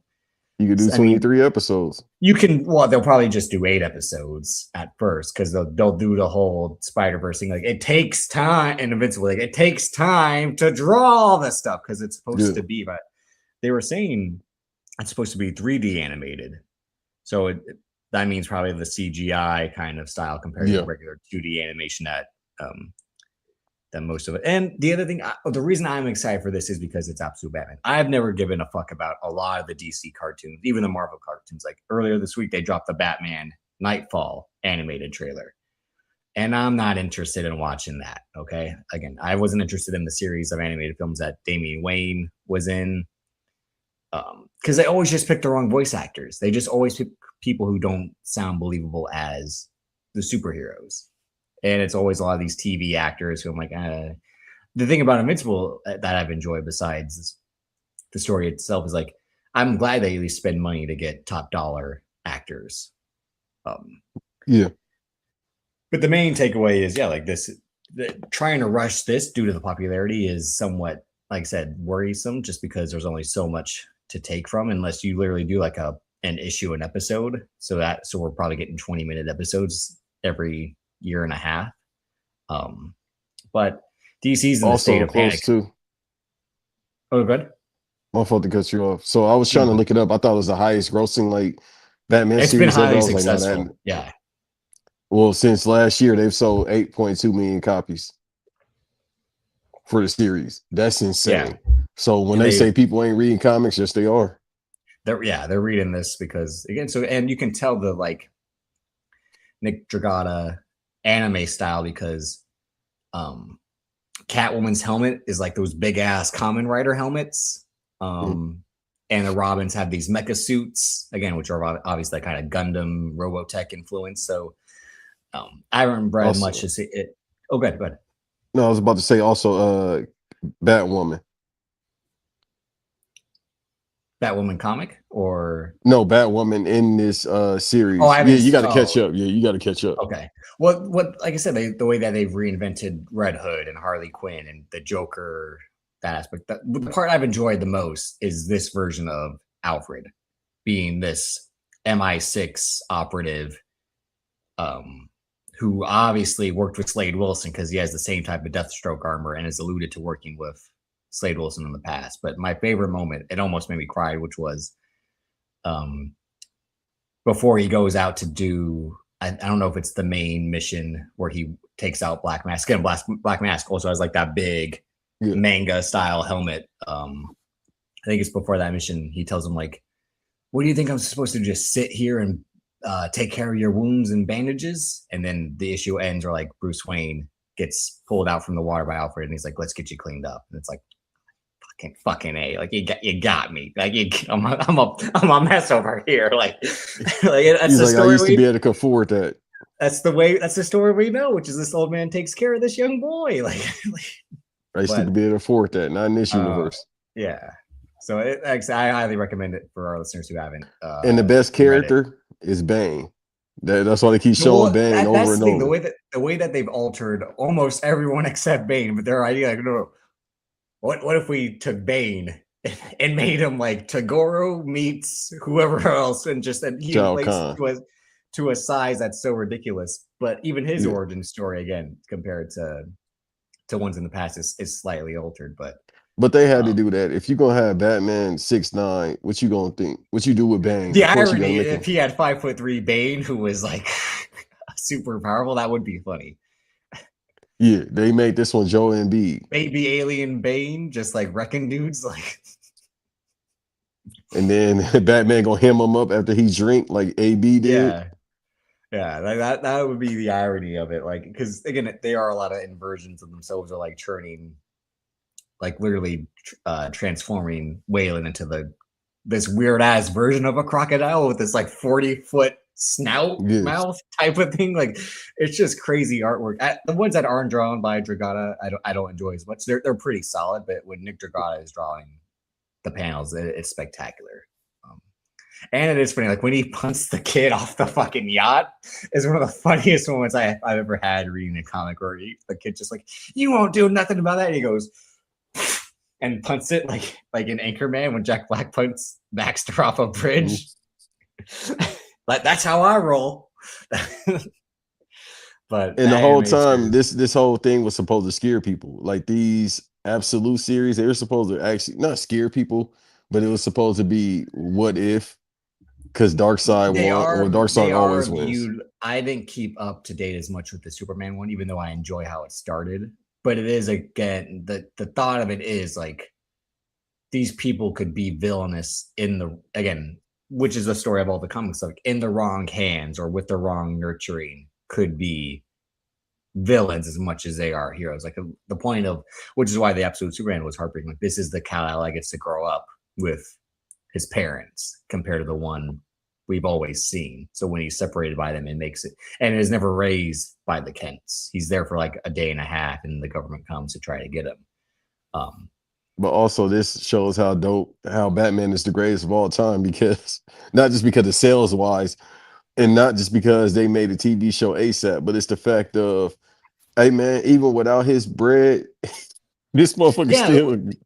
Well, the point Alfred's like, he had a football scholarship and then got injured. But as I've seen the X-ray, that's What no team injury. was he gonna play for? Is what I was saying. But he's like, the whole point, like, he's a tinkerer, he's an engineer, he's the guy because he built things since he was a kid. Like, so the point, like, he's built everything by hand himself because he uses the fucking tractor trailer as his Batmobile, and it's just like the craziest shit. But Said this motherfucker is the Megatron of superheroes. yeah, That's who he would have been as a football player. What defensive line is he gonna work? no, he would be if you fused Aaron Donald, Miles Garrett, and Megatron. He would be that. Just about. Which sounds like it's not a human being, but yeah, people. If you read this comic, he's not. Like, I think there was that one issue where Commissioner Gordon's like, "I know it's you. How many 6'9" guys are walking around the city? Like, come on, Bruce. Like, from the hood, he from poverty, 6'9", bro. Well, a lot of people come from poverty, be that big, because it's like it's the government food, man. I'm telling you, Batman was raised on government cheese. Damn, boy, what you been eating? That's essentially you look 30. 30. Reggie, Bruce, you look 35. Yeah. But let's get to the World Cup. We are finally entering the knockout stage. The group stage is over. And it is looking all things Argentina. I just got to be blunt. I am, as I said on the solo episode, I am not an Argentina, aka a Messi fan. But here's how it's starting out. Like I said earlier in the show, Canada versus South Africa is the only game today in Los Angeles, funny enough. And then we'll have Germany versus Paraguay. That's probably going to go Germany's way. And then what are the other? Brazil versus Japan. Your team being Brazil is most likely going to walk away. My team. You said Brazil was your team. I don't know about that one. Oh, see here. I'm not saying it's a bad thing. I got the footage from 2 weeks ago. I'm going to send it to you and then send this to you. Here's how we get started. No, bro. Hold on. Yeah. Is Cape Verde in there? No, I'm Cape Verde, brother. You want to know why? Here's my point. Look at Argentina versus Cape Verde. Come on. And this shit ain't rigged? Come on. Can I tell you why I'm Cape Verde? Because I heard the wiretap, okay? All right? Stop thinking with your dick and start thinking with your mouth. Like, so here's how it goes. Well, Brazil got a player on there that was thinking his dick with his sister. Even though you couldn't remember that during the episode. Because Amp had to explain it. Even though I literally said it, the episode we had just did. Yeah, I had my Chad moment. I said, hey, boy. Well, he don't mess up when it comes to soccer, but hey, boy. Hey, Argentina gets to face Cape Verde, the winner of Australia versus Egypt. Come on. And potentially the winners of Switzerland, Algeria, Colombia, and Ghana. This is the most easy ass bracket I think in the history of the World Cup. This is insane. Cape Verde in the first, and then fucking Egypt with Mo Salah. Like, come on. And then Ghana, Colombia are the two competitive teams, and then Switzerland versus Algeria, two semi-competitive teams. Like, this is unfair. But here's the kicker: in San Francisco, July 1st, United States versus Bosnia. They facing Bosnia, son. You ever been to Bosnia? They going and facing them in San Francisco. They own the shit, man. And they'll face the winner. I think the U.S. will beat Bosnia, and they'll face the winner of Belgium versus Senegal, which most likely will be the old Belgium team. My team, England, will face the Congo. I feel bad for them, even though as of late, England's tactics have not been impressive, also due to their injury plague that's been going around. But yeah, this is how everything's like. France versus Germany in the next matchup, because that's most likely. I don't see Paraguay upsetting Germany, and I don't see Sweden upsetting France. But and then Portugal with Ronaldo, they face. Here's how bad Portugal get. They get Croatia, who are a competitive team, and then the winner of Spain versus Austria, and it's more likely going to be Spain. So here's how bad they have it out for Ronaldo compared to Messi. Just ridiculous. Yeah. Ridiculous. And they try to say my guy is washed up too. Oldest guy. Well, I mean, oldest, right? He is, but so is Messi at the same time. Like, right, but like you said, a lot of these guys are washed up. The Belgium team is the washed up generation. This Croatia team is semi washed up generation. France, to a certain extent. No, France is still entering it because they got Dembele and Mbappe. They got a lot of guys still in France. Same thing for Spain, but and Germany is kind of in a mixture of the two. But when it comes to Ronaldo, yeah, is he washed? He's playing in Saudi Arabia. Of course, he's washed. Yeah, he on that deal. What is it, like $1 billion? No, it's like it's not even about the money. He get other stuff too.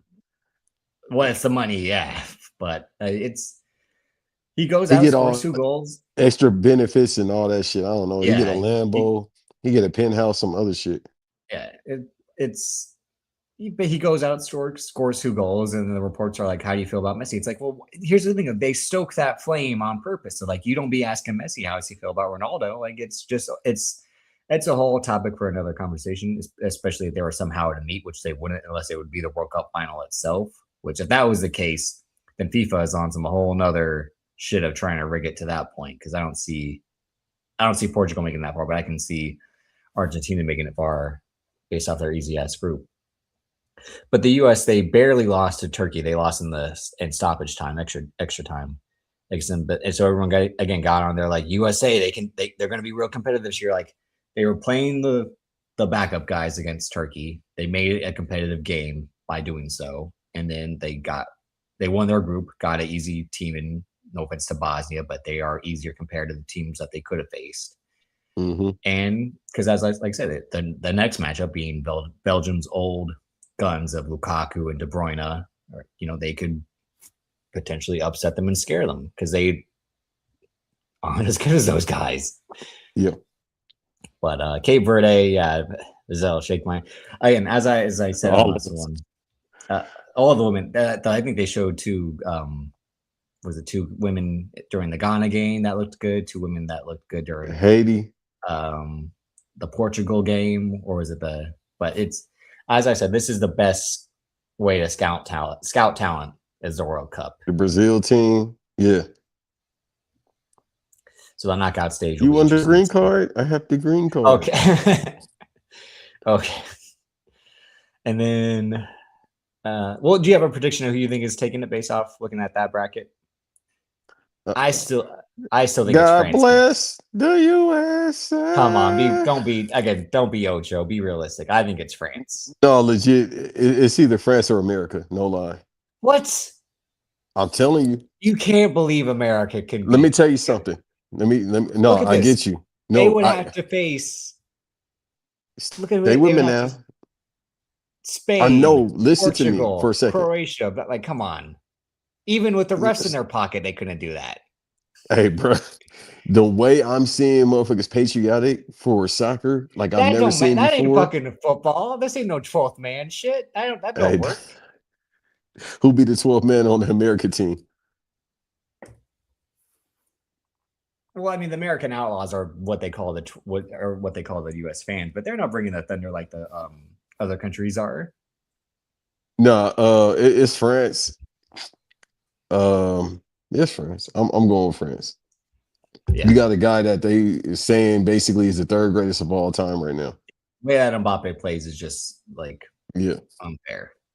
yeah. He's being ranked as the third greatest behind Messi and Ronaldo. So And when he's not playing well, they can rely on Dembele right behind him.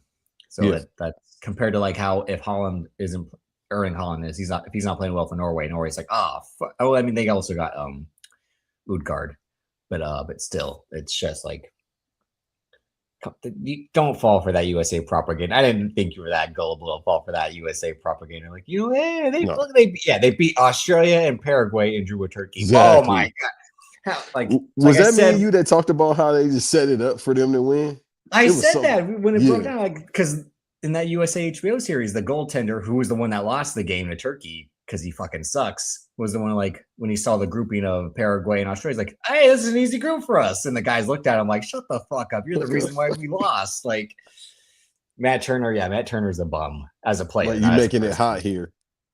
And then yeah, they only drew with Turkey because they played all the backups pretty much. Yeah. Um, so we'll wrap it up with two movie topics. Let's get to the main event because since we weren't able to talk about it last Sunday due to Banks' health, and then obviously when we tried to reschedule on Thursday, connection issues got in the way. But it's been 25 years since the release of The Fast and the Furious in 2001, a movie that's been crucial to both our lives and the sake of this show because it's been 5 years since we did Fast Summer. Funny that when I think it was that episode of Wiretap, but the last one I did with you and Eve, he talked about man when y'all were doing Fast Summer, that was the time. Yeah, that was the time to be alive. Those 10 weeks. It feels like forever ago, but it did. I don't want to be reminiscent like you and Eve do about how great it was during COVID, how fun it was to be alive and how easy life felt. But it did feel easy It at the felt time. I great. like Pause. yeah, reminiscing about like doing those episodes. I was like, a lot of those days did feel carefree to me compared to now. And I'm Dude, like, and here's my other reason. It's not just COVID. Who was in office at that time? And that answers your question right then and there. So fuck all of them. But I will say, dude, if we want to go, all right. So let me we go can't to do we can't do the refast. We can't do it. We have to refast we Fast gotta wait X till the new because movie comes out. yeah, we have to. Funny enough, because I mentioned Alan Richardson and Bosnia in the USA matchup because last week our guy Big Team tweeted that iconic scene from Blue Mountain State, which we mentioned in that Fast X episode. We did the commentary track for Fast X people, and then we invited our guy Big Team onto it, and we talked about that specific scene of the pocket pussy. And every time I do it, I think about my dad. You think about your dad? If y'all don't know what we be talking about, it's Blue Mountain Probably State. the Tap most in. iconic episode of television for guys that grew up from 1991 to 2010. Yeah, that entire show is wild, man. Um, but yeah, Now I don't because know how Alan y'all Rich. feel about that sense of humor now. I don't know if I can watch it Oh now, no, it's but still funny. It's still funny because he was literally like, "It's a pocket pussy, idiot!" Like he never seen one before, and he's like, and then they take it and they all use it. Like yeah, they were sharing the joint, the gimmick. it feels like because Donnie's like, it feels like you're putting it in a bag full of puppy ears. Like it's just like the most disgusting, hilarious comedy of the last 15 years, and no one's done it better since then. Well, you can't do it now, so yeah. But because Alan Richardson was famously in Fast X, so yeah, we have to redo the Fast X episode. Which who knows how bad things will get during the course of the next couple of months in terms of content wise. So maybe So we'll it'll have be time. this summer, trust me. So we'll have time to fit it in, but I rewatched, even though I had no reason to. I basically could quote the movie from start to finish. I rewatched The Fast and the Furious this past Monday. Still a 5-star masterpiece on my letterbox. You want to quote the quote about the tuna? Again, it's just at the time when we were doing the, I thought like, yeah, you can't say this line anymore. I think it's what I said on the commentary track. I'm like, can't say that anymore. Yeah, because he legit was fucked up about the tuna. It was like, man, the tuna ain't that damn good. Well, It ain't that's about why the sandwich. series is great, because later on in Furious 7, she's like, it was a bad sandwich, and he's like, yeah, it was, but I still ate it. Like, you know, it went full circle. But yeah, I mean, Fast But Summer. look what fine shit make you do, eat a tuna sandwich. You know how nasty Yeah. tuna is? Exactly. Find A shit in sandwich, tuna sandwich.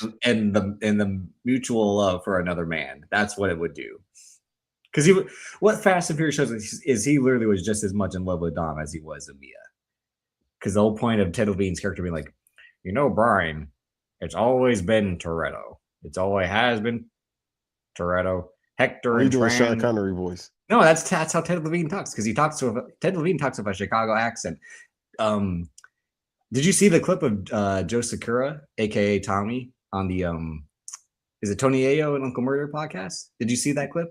Yeah, I might actually listen to that entire episode. I He said knew young blood saw me. Yeah, Like, I knew Tommy he was from Chris. Chicago. I knew he was actually from Chicago, but he had a real Chicago accent. He's like, get off the set, new haircut, black leather coat, walking down the streets. Two guys, he basically want to say 2 perps show up, guns in hand. I'm on the scene. I got my weapon on me. I'm ready to discharge. But he's like, hey, I'm from Chicago. You know what? It is what it is. I want to call my wife on the phone, tell her I love her. He just had a real Chicago accent for a guy who is the most white guy with a black accent ever on TV. Like, no one has perfected the black accent as a white guy on TV better than him. And you. But I'm not on TV yet, so. You on this? This is TV basically. It's called YouTube. Hearing him say that I got the leather coat. It's just the way they pronounce certain words in Chicago. Yeah, you got when you got C's in your words. I'm like, I'd be Davis Colton, Mr. Colton. Nice to meet you. How you doing? Like, I could say your government name, and it'll make you like redacted Banks. Everybody know my government name. I think. I know, but saying it in the Chicago accent would make it wouldn't. So, 2 guys walk up, they point guns at me, and they say, but anyway, that's who they should have gotten to replace Paul Walker, was Joe Sakura. Yeah, but now it's 2 years. I mean, it's a couple years too late now. I mean, realistically, as we talked about when it was Fate of the Furious, they did pick the right guy, being Scott Eastwood, my guy. But still, you talking about Mahershala? What the hell is Scott Eastwood doing? Yeah, Scott Eastwood. Yeah. Bacon Scott Eastwood literally has the best life. He's the son of a cinema icon. He's handsome as hell, and he's like was born and raised in Carmel or Los Angeles. Like, this guy doesn't need to try hard in life. So, yeah. But yeah, it's just, again, a great movie. The one main takeaway that I had, not like an age divorce, like, it is, again, props to John Singleton for choosing his man Tyrese, as we talked about when we did Too Fast, Too Furious, for not saying yes to Ja Rule. Because I just couldn't imagine that this series probably wouldn't have gone on if they picked Ja Rule, just based off the one scene he has with, it's not how you drive your car, it's how you race your car. Like, Monica, no, like, and then I listened to a bunch of Ja Rule songs. I'm like, I was literally thinking, like, how did this guy have the hits? Yeah, with that, and my baby, like it worked for his time, dog. I don't know. I was like, that's how, just like Limp Bizkit, like, it was the right place, right time for him to be all that. Like, yeah. I just ordered a Limp Bizkit shirt, by the way. I know this is Dot's area of expertise because he's a Ja Rule stan, saying he had more hits than Jay-Z, which is fucking ludicrous. Wait, when did he say that? He said that on that tangent we did last year or early this year. How you remembering all this shit, dog? Well, one, I re-listened to that episode a few weeks ago. Okay, that's all I'm like. How you remember all that shit? Well, I can't remember. I can't forget that because that was one of the worst takes I've heard, along with a take that you and I remember. That was in this show. But when someone said something on another show in which a woman replied, "That's interesting," that was one of the all-time worst takes. Yeah, put that in the chat because I don't even know. If I ain't remember what Dot said about Ja Rule, I'm definitely not going to remember that. So put that in the private chat. When Dot said that, I legit was like, No. I mean, we Trouble lived has more through hits it, than Jay-Z. so But Jay-Z, as much as I want to get into the Jay-Z propaganda machine with that HBO Rick Rubin series, executive produced again by another Oscar winner who ain't doing shit, Daniel Kaluuya. Why is he producing this shit? he no, I think he got a movie that just came out. Or no, he got a movie that's about to come out. He's supposed to have had 2 or 3 movies. He was supposed to make the Barney movie. Hey man, he just got out the coat. What you want from him? Don't go in the cult. Like, pussy can't be that good. Shit. Hey, you lying to yourself. You lying to me. I wouldn't join a cult for pussy. No. No, I wouldn't either, but I don't hey. care if it's the woman I love. I don't care if it's Meg the Stallion. I don't care if it could be whoever. I ain't joining no cult. But you know how they get down. I left the cult. All right. How about that? Let me tell you something. Them type of dudes, I don't want to say what race, what people. For a white woman, yeah, they British join the men? cult. It wasn't a white woman. Shit. She was your type.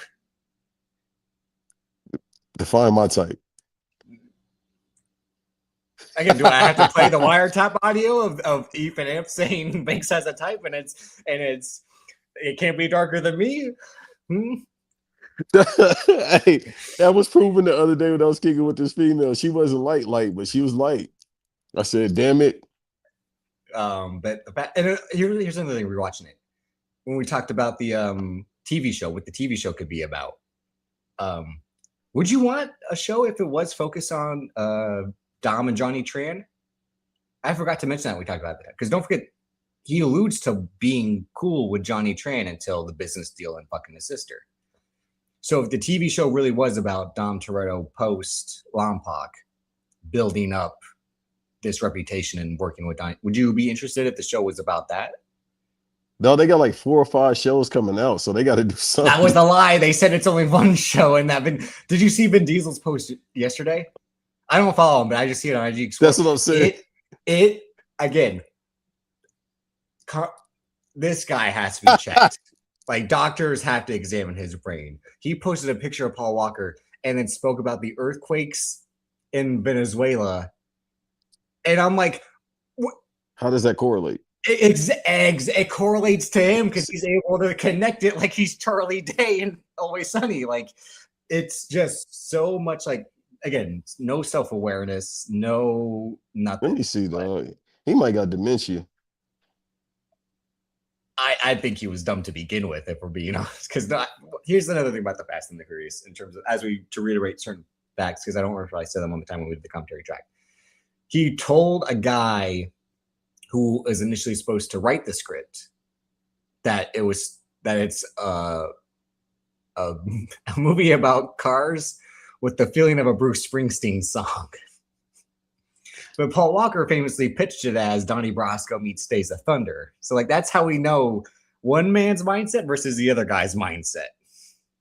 Yo, he got a lot of pictures of Paul Walker. No disrespect. I know that's your man's, but come on. No, I was going to say, we really don't talk about, I don't think he uses it to that Eddie Guerrero 2005 extent, you know what I mean? Yeah. Of like the way that they used Eddie Guerrero in 2006, to be exact, and using his death to prop up Rey Mysterio and Chavo Guerrero during that time. I think it just speaks to maybe something really truly went off with him mentally after that. If it could be traced to then, even though he had made bad career choices before that, but still, I would think it could be something like off his rocker at 6 versus off his rocker at 11, something. But overall, it's on Peacock. They're re-releasing it in theaters on August 21st. We talked about the special cam screening they had a few episodes ago. It's just funny to see that this thing that should already be dead, is celebrating 25 years. The impact it had on us 5 years ago when we did Past Summer. Yeah. Bro said it should be with the drift cast. Hey man, come on, let's get up out of here. You know what? I should have played. Oh, that's one of my favorite movies ever, Ron. But come on, bro, what they gonna talk about with Shad Moss? Yeah, you want his man Lucas.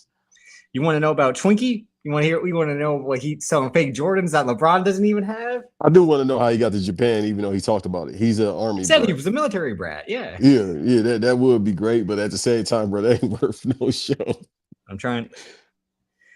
We don't want 'Cause no Roman. I already had my idea of Roman Pierce and Tez, but then well, Davis shot that down. that was your idea, which that would be Funny. put right here, just up straight. If a show about Tej and Roman, I told you it should be the Brian Roman show. Let's see these guys growing up in Barstow, boosting cars. Yeah. But Legit. like I said, or we do a little bit of a Godfather 2-ish. We do half the episodes are Dom and Johnny Tran. The other half are Roman Bryan. And maybe you kind of do some hinting that they could have crossed paths sooner type of way. Bro, that's a lot of production costs. But here's why, because I have it pulled up now, and I'm going to play it in a second. But let's not forget, people, for those that weren't there, a lot of our day ones are still here, like Rome, Zell, etc. But we had we started Fast Summer. The next week, F9 comes out. And then Fast Summer ends with us reviewing Fast 9. But do you remember, Banks? I remember what happened when I saw Fast 9. Yeah, that was 5 years ago, and that was hilarious. Well, here it is. Got the audio. Right now, I'm sitting in my car. I just saw Fast 9, and I'm devastated. Like, I haven't felt this way since I walked out of BVS.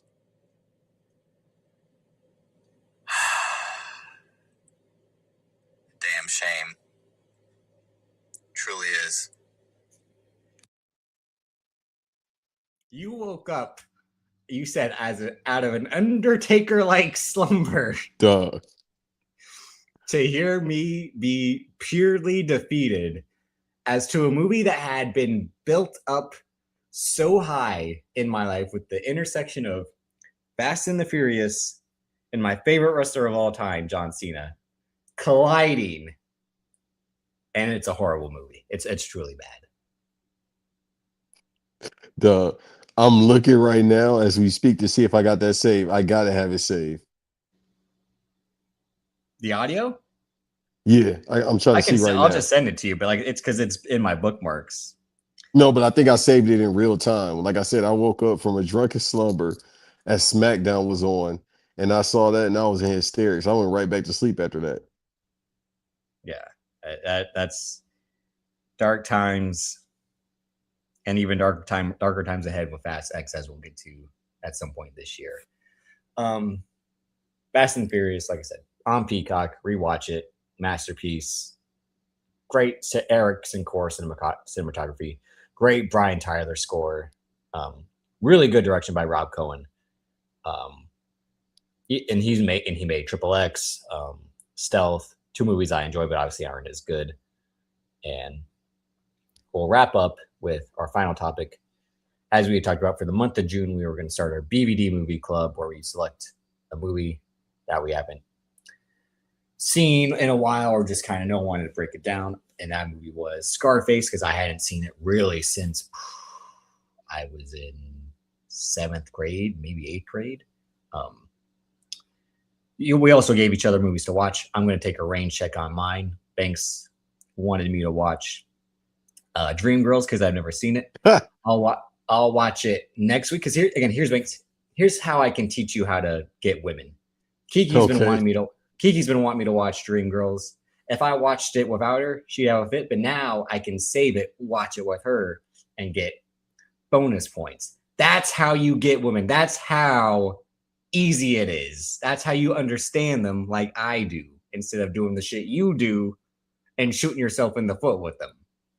I don't do anything, brother. So we'll postpone our individual picks until July, because I was given Dreamgirls. I gave Banks Basketball. I know for sure he hasn't watched yet. Otherwise, he would have told me about it. I have not. We're going to have to postpone because, again. Yeah. So like the individual ones will go next month. And then, but like I said, June, I rewatched Scarface last weekend. I barely remember the last, not the ending, but the 20 minutes before the ending with the whole assassination in New York. I completely forgot about that part where they sent him to go kill the guy who's going to go to tell the UN about the ones responsible for the cocaine epidemic. You think I need that on my conscience? Fuck no, Yeah, I don't need that on my conscience. I don't kill women and You kids. die. I don't. Yeah, You die, motherfucker. but I should have remembered because there's the great South Park episode in which Cartman smuggles the KFC from place to place, and they rip off our friend gave that speech at the UN, Eric. You fucked me on this, don't you? I told you never to fuck me, and that's what he told You me. little monkey. What did I tell you, Tony? I told you to never fuck me. Oh, you think you scared me? Yeah. So here's the thing about 1983 Scarface, directed by cinema legend Brian De Palma, who directed. I got it. Who directed? I'm listening to you. I got it right now. The audio and did y'all seen it? Yeah, who directed The Untouchables, the first Mission Impossible, Snake Eyes, Blowout, a bunch of other guy who was very influenced by Alfred Hitchcock, written by another cinema icon, Oliver Stone. And famously, in the great Brian De Palma not biopic, but it's basically a biopic, but it's a documentary where Brian De Palma sits in a chair and is basically asked to describe his life and his career and focused on the movies he's made. When he talks about Scarface, he says, one, I had to kick Oliver Stone off the set because he was talking to the actors and telling them what to do. And he's not supposed to do that as the writer but in his mind, this is how things should have played out. And secondly, which is the thing I'll be emotional for, he didn't like how it then got associated with the rap culture, much like Ralph Lauren, Tommy Hilfiger, all of those guys did. Is once black people start to like your stuff, you start to dislike it or disown it. He doesn't say much, but when they came to me for a special anniversary edition with a hip hop soundtrack, he said he didn't want no involvement with it.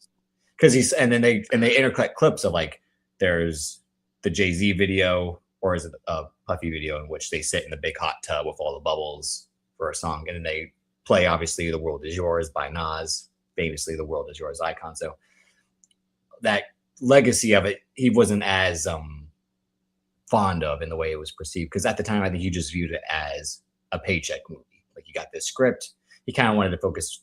And it's obvious, and it's also a remake of a 1930s movies. It's just updated for the times of Oliver Stone's script, because he was a guy who was famously dealing with a cocaine problem, but also a guy who's very political in his mindset. Like, look what this country is doing to us and to its immigrants who are seeking refuge, because it's about Castro in Cuba during that time in Miami. But do you think this is a good movie? I think it's one of the greatest movies ever made. It's a 10 out of 10 movie. Let's move on. I give it a 4 out of 5 because it's a little slow at times. One, there's a lot of brown face. Whole thing is brown face, basically, with Al Pacino playing Cuban, F. Murray Abraham, who's I can't remember what he is at, but he's British. Robert Loggia, again, brown face. Just a lot of brown face going on in this movie. We're like, okay, like, Stephen Bauer was the only real Cuban guy as a main character that they focused on. So, like I said, a little slow, but it's got great cinematography. Like, again, Brian De Palma, famous for his camera movement and the way he would stitch shots together. Great score, and just that time in Miami with the clothes, the cars, the set decoration, all of that, and the Al Pacino performance. People have kind of blamed this movie for the way his career then turned out going forward, that he got too cartoony because of this movie and the impact it had with I watched the movies like James Cagney, Humphrey Bogart. Let me say this real quick. He hit the highest of the highest out the park when he with the Godfather. He couldn't go nowhere but either far too low, pause, or like in between. I'm like, dude, he won Oscars early. And then he had he didn't win. He did the Cole. He did supporting, but then he got his main. He never won. No, Robert De Niro was the one that won the supporting. He didn't win supporting. Oh yeah, my fault. But still, he still got his when he played the blind man. In the 70s, he was regarded if it wasn't Jack Nicholson, it was him as the best pure actor in movies. And then people just be talking shit. Jack Nicholson was rewarded at that time for his performances compared to Al Pacino, who had to then get rewarded later in life by doing more Oscar Brady type movies. But this is the thing, because Again, I like I think said, also Al Pacino did. Come on, bro. People just be talking. He did Dick Tracy. that's a bad Super movie. pause. It is. I watched it last year. It's a bad movie. It's a To you, cool, it is. it's a cool looking movie, but it's a bad movie. Okay, That's one of the slow. movies I grew up watching. Shouts out to Warren Oh, so Beatty. that's your Torque, where like Torque's a bad movie, but I enjoy it.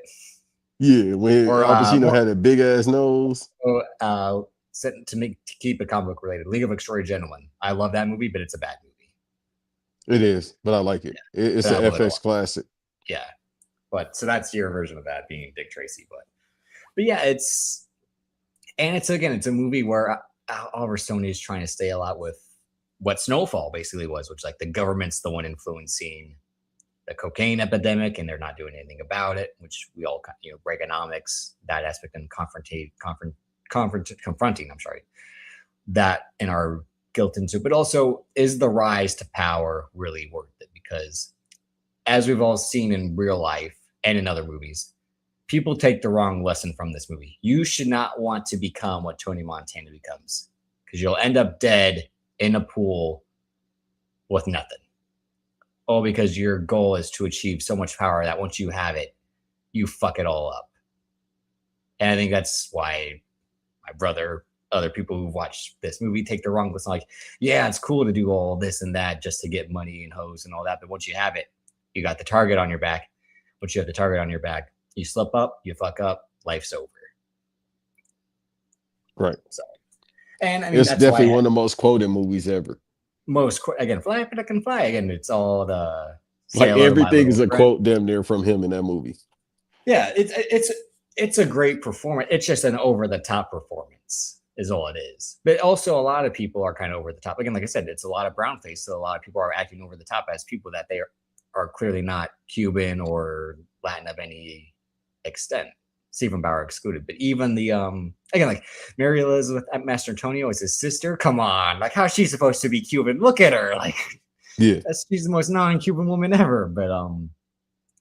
But it does have, and again, you do all that work to get a woman you want, and you don't even care about her. Like he does all that work to get pure, the best looking cokehead of all time, coke whore of all time, being Michelle Pfeiffer or Michelle Pfeiffer. Yeah, Pfeiffer, as you like to say.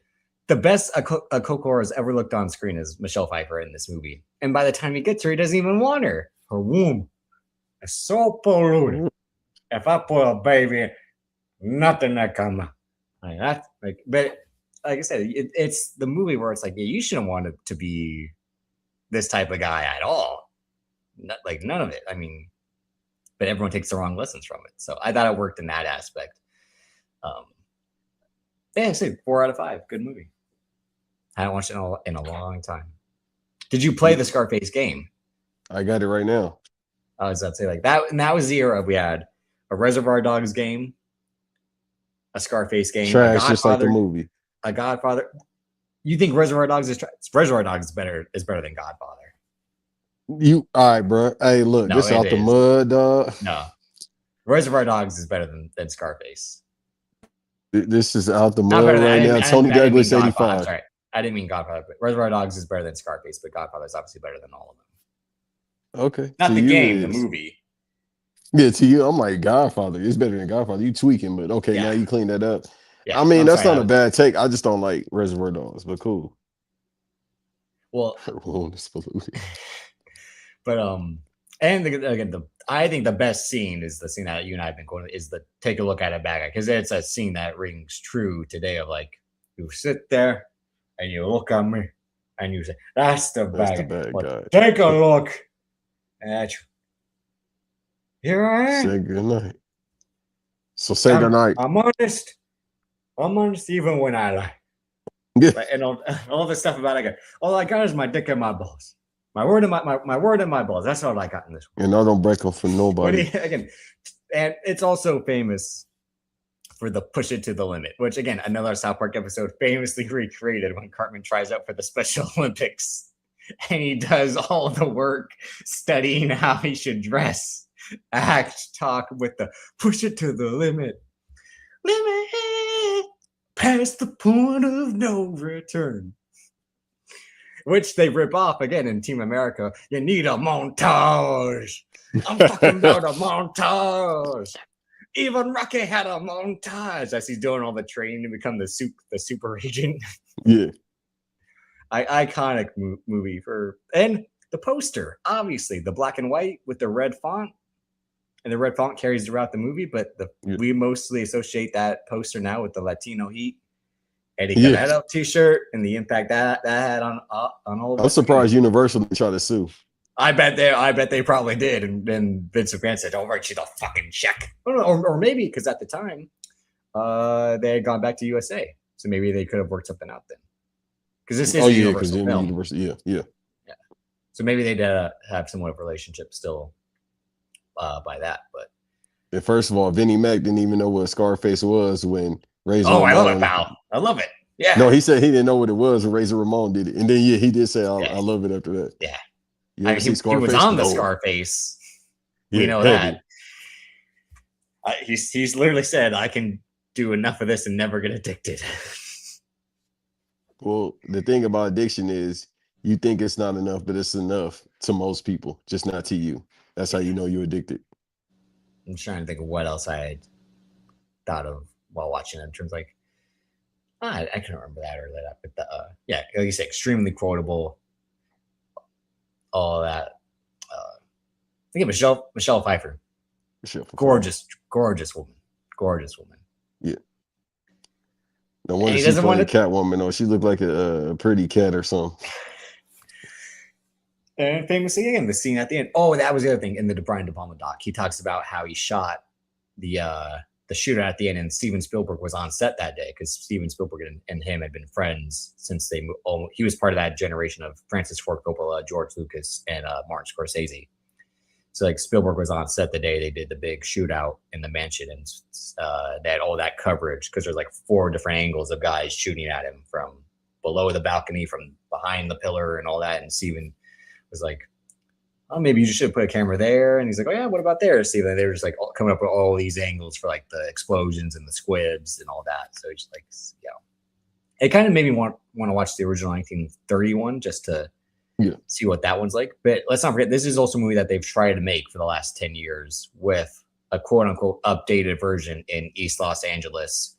10 years? They were talking about that like 20 years ago. I'm saying 10 years because it's been linked to David Ayer and Antoine Fuqua. Initially, Diego Luna was cast, but I wouldn't want to see them do that, especially with David Ayer. I would not want to see them do that. David Ayer has a new movie with Brad Pitt and a dog surviving the wilderness. That's a hard pass for me. Well, he gonna do some military shit, or he gonna do that's what it is. It's Brad Pitt's an army vet, and his dog was his army dog, and their plane crashes in the wilderness, and they gotta survive. They gotta survive man versus wild style. You said 2 things: wilderness and Brad Pitt. I'm cool.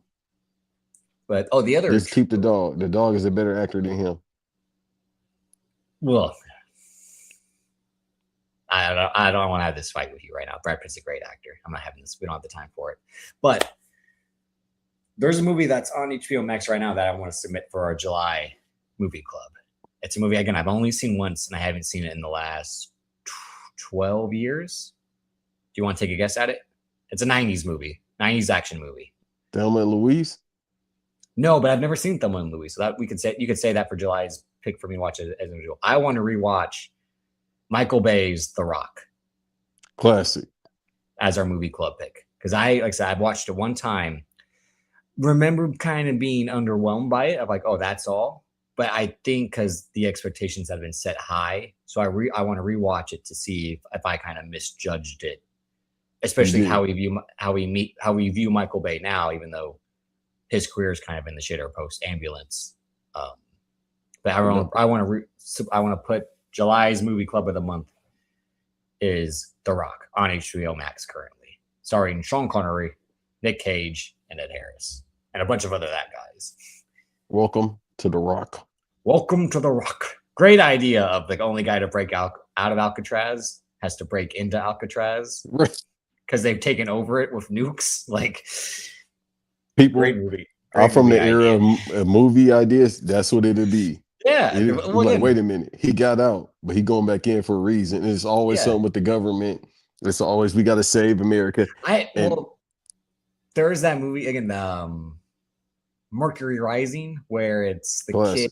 the autistic. I've never seen it. The autistic kid memorizes all the government codes, and Bruce Willis has to protect him against the evil agents. Yeah, shouts out to And Haley Joel Osment. no, it's not him. It's another kid. Let me see. Hold on. I've seen that You're movie thinking of several Sixth times when Sense. I was younger. It's a kid who would look exactly like him, but it's not Haley Joel Osment. Yeah, my grandmother used to have me watching that movie all the time.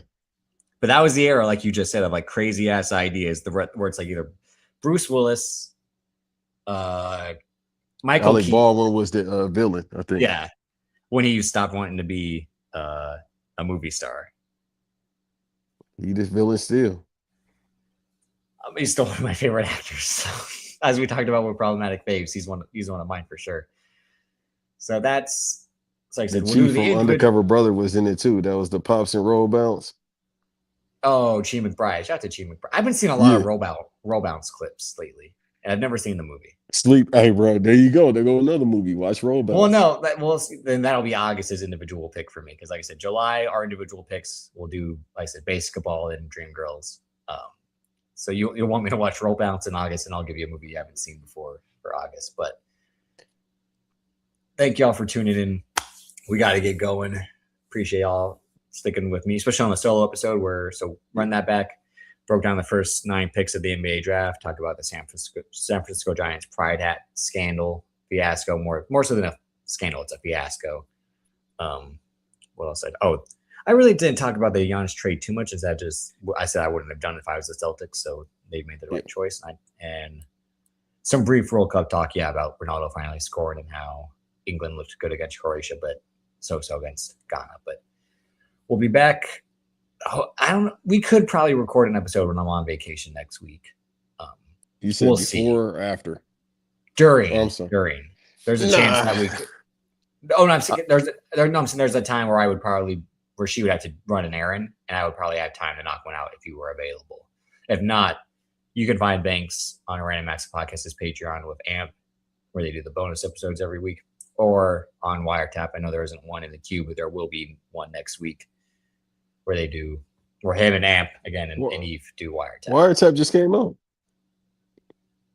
No, I'm saying, but yeah, the one about the Knicks. Yeah. You talking about no? We got one coming out next week, but we're gonna record it more likely this week. That's what I'm saying. There will be one next week because we'll record this coming week. Yeah. So, but as y'all know, make sure you're liking the videos, subscribing, leave us a comment if you got any questions or praise or criticism. Share all of that. We appreciate it. We're on the grind. We're back at it like we used to. See y'all next time.